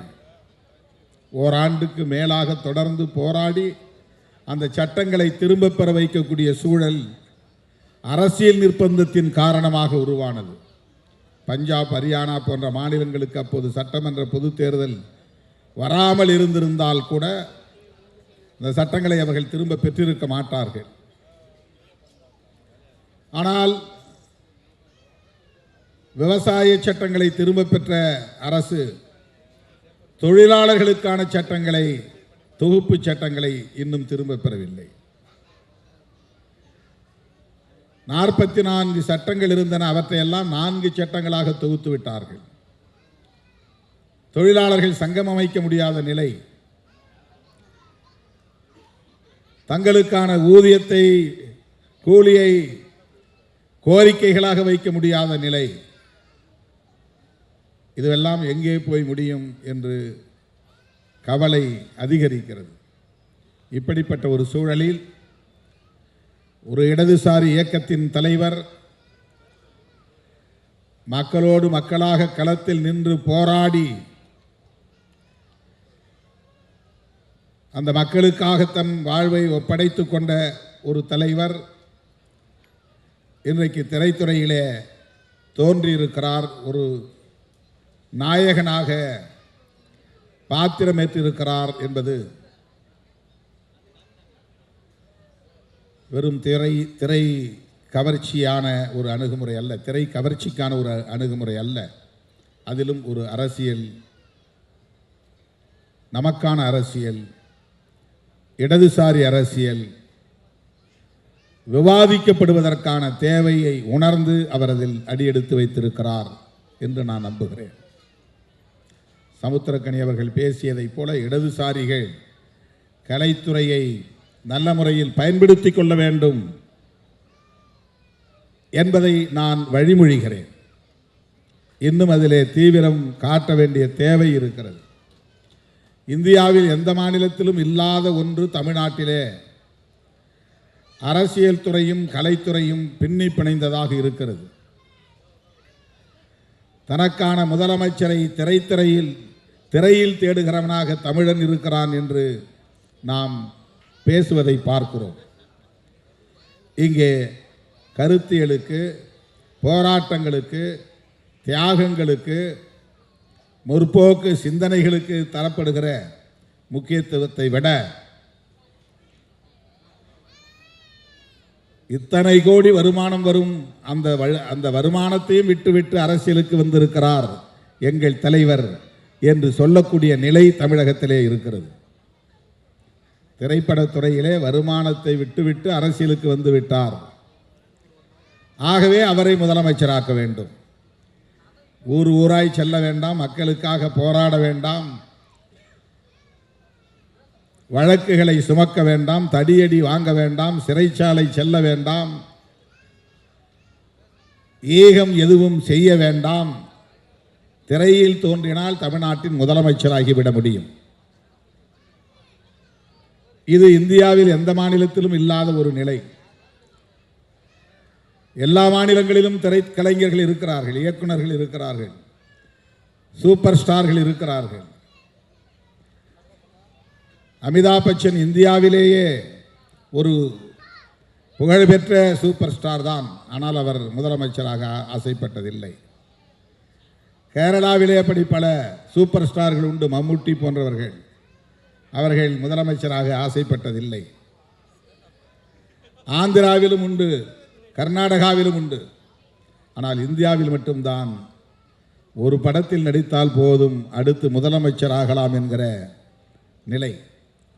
ஜனநாயகத்தில் எல்லோருக்கும் அந்த உரிமை உண்டு, நாம் அதை மறுக்கவில்லை. ஆனால் இந்த சிந்தனை போக்கு இருக்கிறதே, இந்த உளவியல் இருக்கிறதே, இந்த திரைத்துறை தமிழக அரசியல் களத்தில் ஏற்படுத்தி இருக்கிற தாக்கம் இருக்கிறதே, அது ஒரு பிற்போக்கானதாக இருக்கிறது என்கிற கவலையில் இருந்துதான் சமுத்திரக்கனி அவர்கள் இங்கே இடதுசாரிகள் கலைத்துறையில் இன்னும் தீவிரமாக ஈடுபட வேண்டும் என்பதை முன்மொழிந்திருக்கிறார் என்று நான் நம்புகிறேன். பல தோழர்கள் இன்றைக்கு இடதுசாரி சிந்தனை உள்ளவர்கள் திரைத்துறையில் இருக்கிறார்கள். அவர்கள் கம்யூனிஸ்ட் கட்சிகளில் இல்லாமல் இருக்கலாம், சிபிஐ சிபிஎம் போன்ற கட்சிகளை சார்ந்தவர்களாக இல்லாமல் இருக்கலாம். ஆனால் நமக்கு இருக்கிற பெரிய ஆறுதல், திரைத்துறையில் கலைத்துறையில் இடதுசாரி சிந்தனை உள்ளவர்கள் இருக்கிறார்கள் என்கிற அந்த நம்பிக்கை தான். தோழர்களே, இன்றைக்கு வலதுசாரிகளின் அரசியல் மேலோங்கி இருக்கிறது. எந்த ஆயுதங்களை பயன்படுத்தியும் அதிகாரத்தை கைப்பற்றிவிட முடியும் என்கிற உத்திகளை அவர்கள் கையாளுகிறார்கள். மாநிலத்திற்கு மாநிலம் அவர்கள் உத்திகளை மாற்றுகிறார்கள்.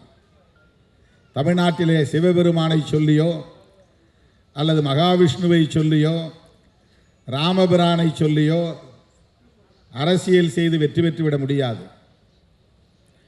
முருகப்பெருமானை சொல்லி பார்த்தார்கள், வேலை தூக்கி பார்த்தார்கள், அது எடுபடவில்லை. திருப்பரங்குன்றத்தையும் கையில் எடுத்து பார்த்தார்கள், அவர்களின் அரசியல் இங்கே வெற்றி பெறவில்லை. ஆகவே திரைத்துறையை சார்ந்தவர்களை வளைத்து போட்டு அதன் மூலம் ஆட்சி மாற்றத்தை ஏற்படுத்தி, எப்படி டெல்லியிலே ஷீலா தீட்சித்தை மாற்றி கெஜ்ரிவால் அவர்களை அமர வைத்து பிறகு அவரையும் தூக்கி எறிந்துவிட்டு அன்றைக்கு அவர்கள் கனவை நனவாக்கி கொண்டிருக்கிறார்களோ அதைப் போல தமிழகத்திலும் அவர்கள் ஒரு உத்தியை கையாள பார்க்கிறார்கள். ஆட்சி மாற்றம் நிகழ்வது அது தவிர்க்க முடியாதது. இன்றைக்கு வரும், நாளைக்கு போகும். ஆனால் யார், எந்த சிந்தனை உள்ளவர்கள், எத்தகைய சிந்தனை உள்ளவர்கள், என்ன அரசியல் பேசக்கூடியவர்கள், எந்த நிலைப்பாட்டை கையில் எடுக்கிறவர்கள் ஆட்சியில் இருக்க வேண்டும் என்பது குறித்த பார்வை நமக்கு தேவைப்படுகிறது. வலதுசாரிகளின் கை நாளுக்கு நாள் வலுப்பெற்று வருவது ஒட்டுமொத்த தேசத்திற்கே தீங்கு விளைவிப்பதாகும். அமெரிக்க அதிபரோடு போட்டிருக்கிற இந்த ஒப்பந்தம் அதற்கு ஒரு சான்று. விவசாயத்தை பாதுகாக்க வேண்டுமானால், விவசாயிகளை பாதுகாக்க வேண்டுமானால், விவசாய கூலி தொழிலாளர்களை பாதுகாக்க வேண்டுமானால் இந்திய மண்ணில் இடதுசாரி அரசியல் இன்னும் வலுப்பெற வேண்டும். அனைத்து தளங்களிலும் அது விரிவடைய வேண்டும். தமிழ்நாட்டில் அது திராவிடம் என்கிற பெயரில் இயங்குகிறது என்பதால் தான் இடதுசாரிகள் திராவிட கட்சிகளோடு, குறிப்பாக இன்றைக்கு மதசார்பற்ற முற்போக்கு கூட்டணியில் இடம்பெற்று இயங்கி வருவதை நாம் பார்க்கிறோம். பெரியார் அரசியலும் மார்க்சிய அரசியலும் அம்பேத்கரிய அரசியலும் ஒரே நேர்கோட்டில் பயணிக்கக்கூடியவை. முதன்மைப்படுத்துவதிலே முரண்பாடுகள் இருக்கலாம், எந்த அரசியலை முதன்மைப்படுத்துவது என்பதிலே முரண்பாடுகள் இருக்கலாம். ஆனால் இவை அனைத்தும் இடதுசாரி அரசியல்தான். எனவே நாம் அந்த புரிதலோடு திரைத்துறையையும் கையாளுவோம் என்கிற நம்பிக்கையில்தான் அண்ணன் முத்தரசன் அவர்கள் இன்றைக்கு ஒரு நாயகனாக இந்த திரைப்படத்தில் தோன்றியிருக்கிறார் என்று நம்புகிறேன். அவர் இந்திய கம்யூனிஸ்ட் கட்சியின் மாநில செயலாளராக பொறுப்பேற்ற காலத்தில் மக்கள் நல கூட்டணி அமைந்த சூழலில் அவரோடு நெருக்கமாக நின்று பணியாற்றக்கூடிய வாய்ப்பை பெற்றவன். அவர் இன்றைக்கு கலைத்துறையிலும் அடியெடுத்து வைத்திருக்கிறார் என்றால் இந்த கலைத்துறையை இடதுசாரி மயப்படுத்துவதில் அவருக்கு ஒரு பொறுப்பு இருக்கிறது, பங்கு இருக்கிறது என்பதை நானும் உணர்கிறேன். அவருக்கு என்னுடைய வாழ்த்துக்கள். இந்த திரைப்படத்தை இயக்கியிருக்கிற இயக்குனர் விஜயகுமார் அவர்களுக்கு என்னுடைய வாழ்த்துக்கள். நாடறிந்த புகழ்பெற்ற திரைக்கலைஞர் சமுத்திரக்கனி அவர்களுக்கும் என்னுடைய நெஞ்சார்ந்த வாழ்த்துக்கள். இந்த திரைப்படம் மக்களின் ஏகோபித்த ஆதரவை பெற்று வெற்றி பெற வேண்டும் என்று வாழ்த்தி வாய்ப்புக்கு நன்றி கூறி முடிக்கிறேன். நன்றி, வணக்கம். இடதுசாரி என்பதே என்றும் சரி என்ற அரசியல் தெளிவுரை வழங்கி வாழ்த்து நல்கிய அண்ணன் தொல் திருமாவளவன் அவர்களுக்கு எங்கள் அன்பு நிறைந்த இறைவனுக்கு நன்றி. ரொம்ப மகிழ்ச்சியான ஒரு தருணம். நிறைய மேடைகள் ஏறி இருக்கும், பட் இது ரொம்ப ஸ்பெஷலான ஒரு மேடை. படைப்பாளிகளை ரெண்டு விதமாக பார்க்குறேன் நான். இந்த சமூகத்தில் இருக்கக்கூடியவங்களுக்கு பிடிச்ச படைப்பை கொடுக்கறது ஒரு வகை, இந்த சமூகத்துக்கு தேவையான படைப்பை கொடுக்கறது இன்னொரு வகை. இது சமூகத்துக்கு தேவையான ஒரு படைப்பு. இந்த நேரத்தில் இப்போ இருக்க சூழலில் ஒரு மருத்துவம் மாதிரி படைப்புகள் அப்பப்போ தான் வரும். இது அப்படிப்பட்ட ஒரு படைப்பாக தான் நான் பார்க்குறேன். இயக்குனர் விஜயகுமார் அவர்களுக்கு என்னுடைய மனமார்ந்த நன்றி. இதில் நடிக்கிறதுக்கு எனக்கு ஒரு வாய்ப்பு கொடுத்ததுக்கு. ஏன்னா ரொம்ப பரபரப்பான இருந்த காலகட்டத்தில் ஒரு கால் என்னன்னு கேட்டால், ஐயா முத்தரசன் உங்கள் பேரை சொன்ன உடனே எதுவுமே பேச வேணாம், வாங்க கிளம்பி போவோம் அப்படின்னு சொல்லி கிளம்பி வந்தான். அது அந்த சிவப்பு துண்டுக்கு, சிவப்பு கலருக்கு நம்ம கொடுக்குற ஒரு மரியாதை. ஏன்னா அந்த சிவப்புக்குள்ளே எல்லாமே அடங்கும். அது பேரன்பு இருக்கும், பெருங்கருணை இருக்கும், பெருங்கோபம் இருக்கும், மக்களுக்கான ஒரு அர்ப்பணிப்பு இருக்கும். இப்படி தான் நான் சிவப்பு கலரை பார்க்குறேன். அவரோடு நிற்கும்போது, அவரோடு பணியாற்றும் போது இப்படியெல்லாம் மனுஷங்க இருக்காங்களா அப்படின்ற ஒரு வியப்பையும் ஆச்சரியத்தையும் தான் எனக்கு கொடுத்தாரு. ரொம்ப ரொம்ப சந்தோஷம் பாரு, நான் அப்பா தான் கூப்பிடுவேன். ரொம்ப மகிழ்ச்சியாக இருந்தது அந்த பயணம். அவருக்கு துணையாக நடித்தாங்க ஒரு அம்மா, அவங்க பேரை கேட்டால் ரஷ்யானாங்க. அது எனக்கு இன்னும் வியப்பாக இருந்தது. ஏன்னா முதல் முறையாக அப்படி ஒரு பேர் நான் கேட்குறேன். அவங்க சொன்னாங்க, இல்லை எங்கள் ஊர் பக்கம்லாம் வந்து ரஷ்யான்ற பேர் நிறைய காமன், நிறைய பேருக்கு வச்சுருப்பாங்க அப்படின்னாங்க. இப்படி இந்த மண்ணின் மீதும் மக்களின் மீதும் பேரன்பு கொண்டவர்கள்லாம் ஒன்றா சேர்ந்து உருவாக்கிய படைப்பு தான் அந்த படைப்பு. இனி வரும் காலங்களில் உணவுக்கு தான் சண்டை. காசு பணத்தெல்லாம் வச்சு ஒன்றும் பண்ண முடியாது. நல்ல உணவு வச்சுருக்கிறவன் ஒரு பெரிய செல்வந்தனாக இருப்பான். பணக்காரன் வேற, செல்வந்தன் வேற. நல்ல காற்று, நல்ல குடிநீர், நல்ல உணவு வச்சுருக்கிறவன் தான் செல்வந்தன். அவனை நோக்கி தான் அந்த சமூகம் ஓடணும். அவங்ககிட்ட தான் போய் கை கட்டி நிற்கணும். அவங்ககிட்ட தான் உணவுக்கு கையேந்தணும். அந்த சூழல் தான் வரப்போகுது. இதற்கு முந்தைய தலைமுறை பாதுகாத்து கொடுத்த இயற்கை வளங்களை நம்ம பத்திரமாக பாதுகாத்து நம்ம அடுத்த தலைமுறைக்கு கடத்தணும். அந்த பொறுப்பு நமக்கு நிறையா இருக்குது. அப்படிப்பட்ட பொறுப்போடு எடுக்கப்பட்ட திரைப்படம் தான் அரிசி. இது அடுத்த தலைமுறையிற்கு ஒரு பெரிய ஆவணமாக இருக்கும். இந்த படைப்பு காலம் காலமாக பேசப்படும் இந்த படைப்பு. இதை எல்லாரும் தியேட்டரில் போய் பார்த்து இதற்கு ஒரு நல்ல ஒரு அங்கீகாரம் கொடுத்தீங்கன்னா இது மாதிரி இன்னும் நிறைய படைப்பு உங்களை தேடி வரும். வெல்வோம். மகிழ்ச்சி.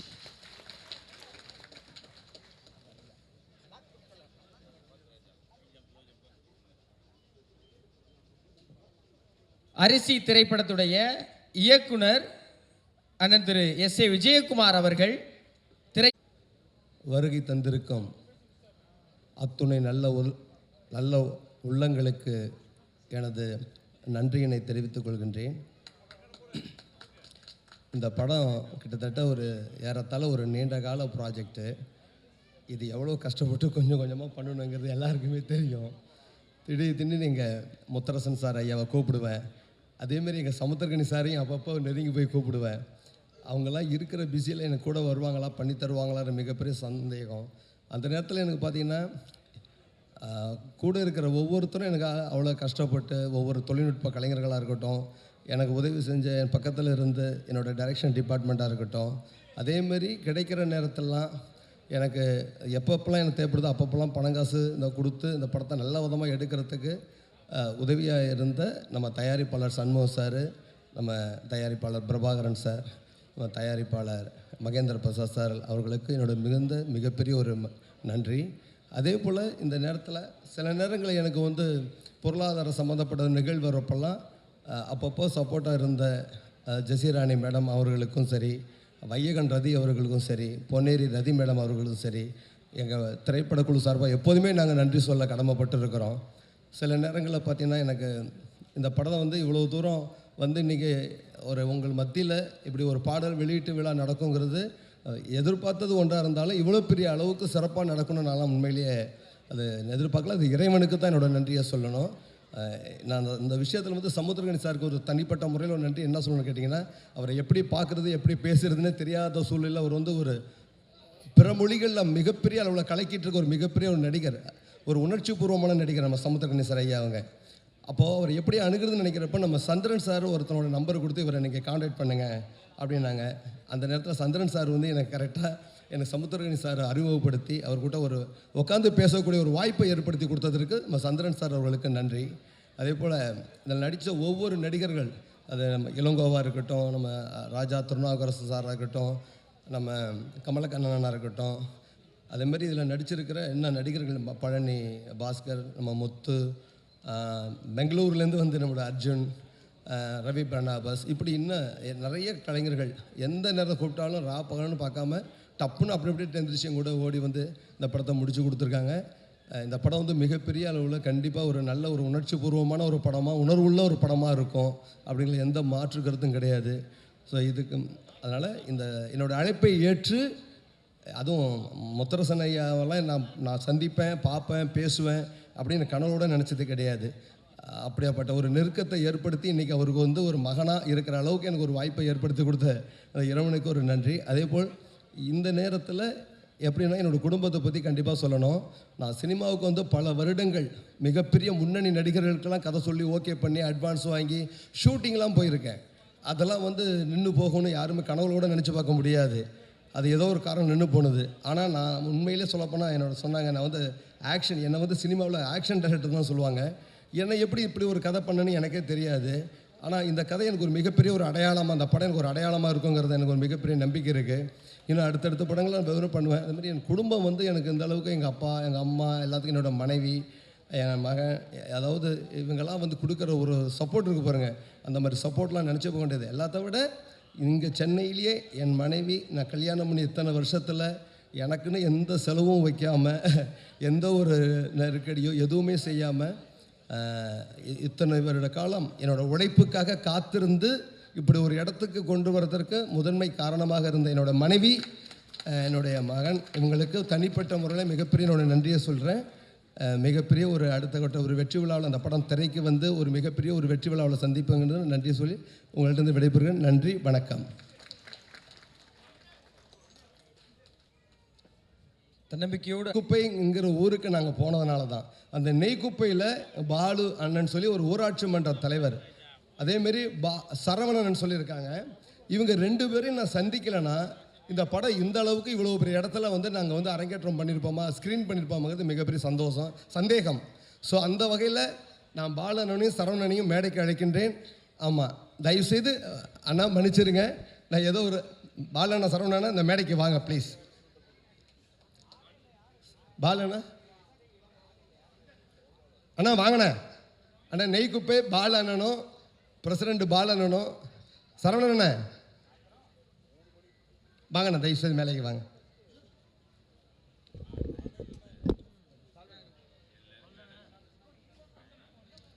உரை நிகழ்த்த தயாரிப்பாளர் ஐயா சண்முகம் அவர்களை அன்போடு அழைக்கிறேன்.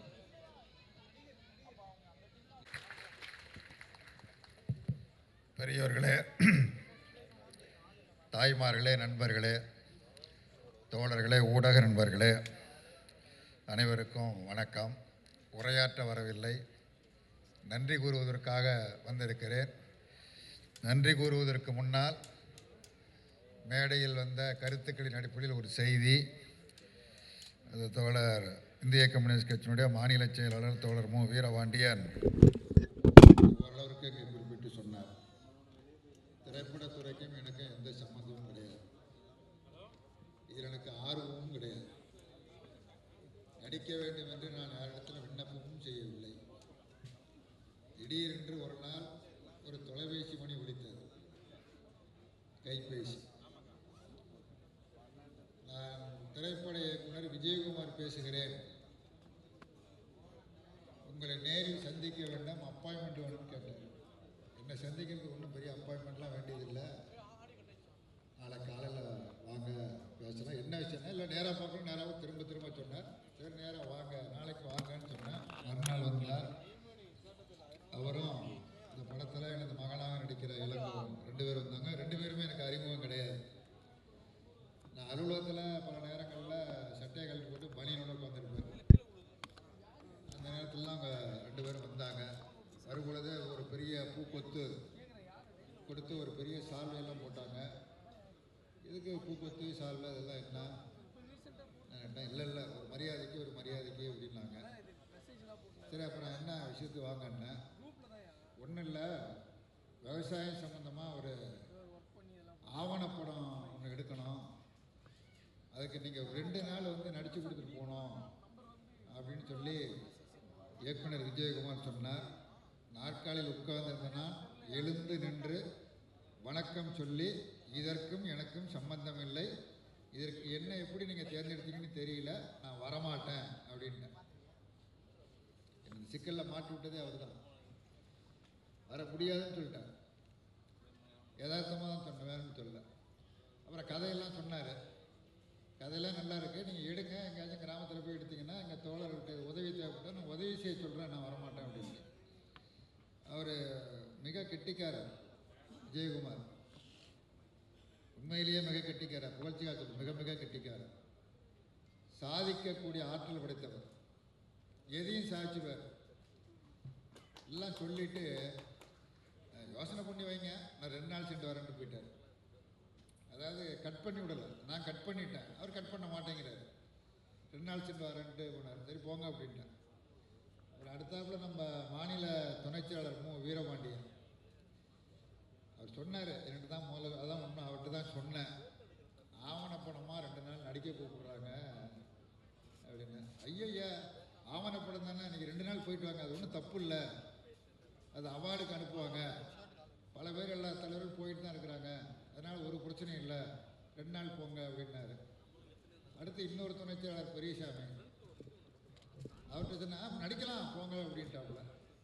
இதான் சரின்ட்டு அப்புறம் நம்ம முன்னாடி வந்தாங்க. அப்புறம் வர்றேங்க, ஆனால் 2 நாள் தான், அதுக்கு மேலே நான் வரமாட்டேன், அதோடு நீங்கள் முடிச்சுக்கணும் அப்படின்னா. இல்லை அதோடு நாங்கள் முடிச்சிடுறோம், அதான் அவர்கிட்ட இருக்கிற கட்டிக்காரத்தனம், அதோடு முடிச்சிடுறோம் அப்படின்னு. ஆவணப்படம் தானே, நான் சரி ஒரு 3 நாளாக வச்சுட்டு போகணுன்ட்டு ஒரு 3 நாள் தேதி வச்சுட்டு போனேன்.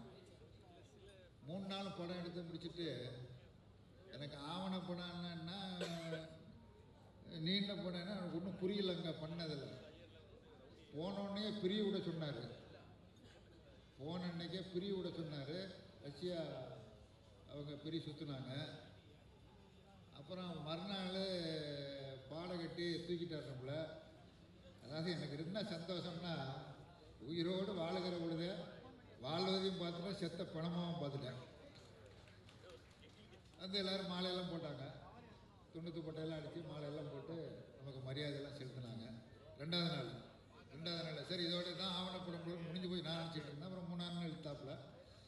அப்புறம் சொன்னார், ரொம்ப நைஸாக தான் சொல்லுவார், இன்னும் ஒரு 2 நாள் உங்களுக்கு எப்போ டைம் கிடைக்குதோ அப்போ வாங்க, கட்சி வேலை பாதிக்காமல் அப்படின்னாரு. ஓ இப்படி தான் தொழிலாக, இந்த தொழில் இப்படி தானான்னு அப்போ தான் எனக்கு கொஞ்சம் கொஞ்சமாக புரியுது. சரி அப்புறம் 2 நாள், அப்புறம் 2 நாள் 40 நாள் ஆயிடும். அப்புறம் இடையில இது மாதிரி உங்களோட சேர்த்து இன்னொருத்தர் நடிக்க வைக்கணும் அப்படின்னாரு. யார் அப்படின்னா, அப்புறம் நமது மரியாதைக்குரிய சமுத்திரக்கனி அவர்கள்.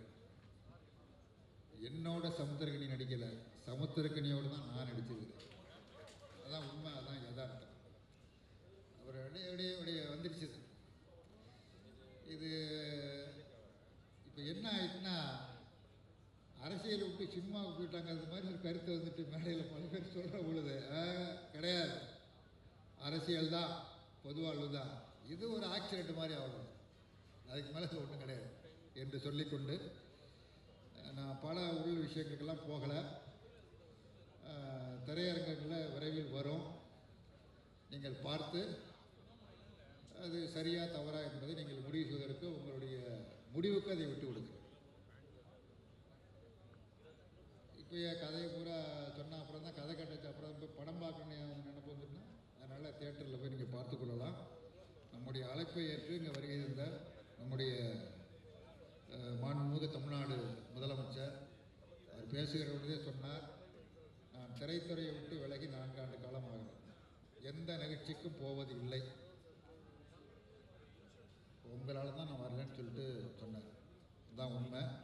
அந்த அடிப்படையில் நிறைய வேலை, ஒரு மதுரைக்கு சென்று திரும்ப தஞ்சைக்கு வர வேண்டும், இப்படி பல்வேறு பணிகளுக்கு மத்தியில் இங்கே வந்து இந்த நிகழ்ச்சியில் கலந்து கொண்டு சிறப்பித்த அவருக்கும், அதே போல் காங்கிரஸ் கட்சியினுடைய தலைவர் செல்வ பெருந்தகை, மறுமலர்ச்சி திராவிட முன்னேற்ற கழகத்தினுடைய பொதுச் செயலாளர் அண்ணன் வைகோ, இந்திய கம்யூனிஸ்ட் கட்சியினுடைய மாநில செயலாளர் தோழர் வீரபாண்டியன், மார்க்சிஸ்ட் கட்சியினுடைய மாநில செயலாளர் தோழர் சண்முகம், விடுதலை சிறுத்தைகள் கட்சியினுடைய தலைவர் அருமை தோழர் திருமாவளவன், இந்திய யூனியன் முஸ்லீம் லீக்கினுடைய அகில இந்திய தலைவர் மாமா KM காதர் முகைதீன், அதேபோல் மனிதநேய மக்கள் கட்சியின் சார்பாக இருந்து உரையாற்றிய தோழர் CPI ML விடுதலை கட்சியினுடைய மாநில செயலாளர் தோழர் ஆசை தம்பி மற்றும் அமைப்புகளின் சார்பில் இங்கே வந்து கலந்து கொண்டு நமக்கு ஆதரவளித்து நமது பாராட்டி சென்ற அனைவருக்கும் நன்றி தெரிவித்துக் கொள்கிறேன். அதே போல் திரைப்பட துறையில் பணியாற்றி கொண்டிருக்கக்கூடிய எங்கள் குழுவோடு ஒரு குடும்பமாக, இதில் என்னென்னா ஒரு பிரபல்யமான அறிமுகமான நடிகர் அப்படின்னா மரியாதைக்குரிய சமுத்திரக்கனி மட்டும்தான். மற்றபடி இதில் உள்ளவர்கள் எல்லோருமே ரொம்ப அறிமுகமெல்லாம் கிடையாது, ஆனால் சிறந்த நடிகர்கள், மிகச்சிறந்த நடிகர்கள் எல்லாருமே ஒவ்வொருத்தரும் சிறப்பாக செய்திருக்கிறாங்க. நான் எப்படி செஞ்சுருக்கேன்னு எனக்கு தெரியாது, மற்றவர்கள் எல்லாருமே மிகச்சிறப்பாக செய்திருக்கிறாங்க. நல்ல நகைச்சுவையான காட்சிகள்லாம் உண்டு. அங்கே ஒருத்தர் நிற்கிறாரு பாருங்க, கண்ணாடி போட்டுக்கிட்டு கீழே. அவர் தண்ணி அடிக்கிறதுக்கு தண்ணி வாங்கி வச்சுருப்பார், தண்ணி. அதை இன்னொரு ஆள் எடுத்து சாப்பிட்ருவார் அந்த டிஃபன் பாக்ஸில். அதை திறந்து பார்த்தோன்னே இவருக்கு பெரிய ஏமாற்றம், பெரிய கோபம். அவரை தாக்கணுன்னு அவர் கல் எடுத்துகிட்டு போவார். அவர் அருவாலை வச்சு தீட்டுவார். அத்தோட இவர் ஓடி போயிடுவார். இந்த மாதிரியான பல காட்சிகள்லாம் அதில் இருக்குது. அந்த மாதிரி ஒவ்வொருத்தருமே அது மாதிரி இந்த பேச விட்டுருந்தா நல்லா பேசியிருப்பார். அற்புதமாக, பயங்கரமாக, மிகச்சிறப்பான நடிகர். இந்த மாதிரி எல்லாருமே ஒவ்வொருத்தரும் மிகச்சிறப்பாக, ஒவ்வொரு பேரையும் குறிப்பிட்டு சொல்வதற்கு நேரம் இல்லை. எல்லாருமே சிறப்பான பங்களிப்பை செய்திருக்கிறார்கள். அதே போல் கேமராமேன், மற்ற தொழில்நுட்ப பணிகளை மேற்கொண்ட நண்பர்கள் எல்லோருமே என்னென்னா, இது ஒரு வியாபார ரீதியாக யாருமே இதில் பங்கெடுக்கலை. ஒரு குடும்பமாக இருந்து செஞ்சால் என்ன செய்வாங்களோ அந்த மாதிரி ஒரு பரிபூர்ணமான, ராத்திரி பகல் பாராமல் கடுமையான வெயிலில் பூரா வயல்வெளியில் எடுத்தது. பெரிய அளவுக்கு ஒத்துழைப்பை செய்திருக்கிறார்கள் அவர்களுக்கும். அதே மாதிரி குறிப்பாக இந்த படம் எடுக்கப்பட்ட கிராமம் முழுக்க பெருமளவுக்கு 90% 90% எடுக்கப்பட்டது குடவாசல் அருகில் உள்ள நெய்க்குப்பை என்கிற கிராமம். அந்த கிராமத்தினுடைய ஊராட்சி மன்ற தலைவர் பாலு இங்கே மேடையில் நம்முடைய சமுத்திரக்கனி அவர்கள் அவர்களுக்கு சிறப்பு செய்தார்கள். அதே போன்று சரவணன், அந்த கிராமத்தில் உள்ள மக்கள், அந்த கிராமத்து மக்கள் முழுமையாக இந்த படத்திற்காக தங்களது பங்களிப்பை செய்து படத்தில் நடிக்கவும் செய்தார்கள். எல்லோருமே, சரவணன் நடிச்சிருக்காரு, பாலும் நடிச்சிருக்கிறார், எல்லாருமே நடிச்சிருக்கிறாங்க. அத்தனை பேரும் சிறப்பாக செய்திருக்கிறாங்க அவர்களுக்கு. அதே மாதிரி மற்ற எல்லா இடங்களும் பெங்களூரு அங்கங்கிருந்தெல்லாம் நான் ஊரெலாம் இப்போ வரிசையாக சொல்ல எல்லாம் பின்னாடி உட்காந்துருக்குறாங்க. அதில் ஒருத்தரை பார்த்தா மோடி மாதிரி இருக்கும், மோடி மாதிரி தான் இருக்கும், மோடி இல்லை, மோடி மாதிரி இருக்கும் ஒருத்தர். அவர் தான் அந்த நிலத்தை பறிக்கிறதுக்குள்ள முயற்சி எல்லாம் மேற்கொள்கிறவர். இந்த மாதிரி எல்லோருமே மிகச்சிறப்பான முறையில் பங்களிப்பை செலுத்தியிருக்கிறார்கள். அதே போல்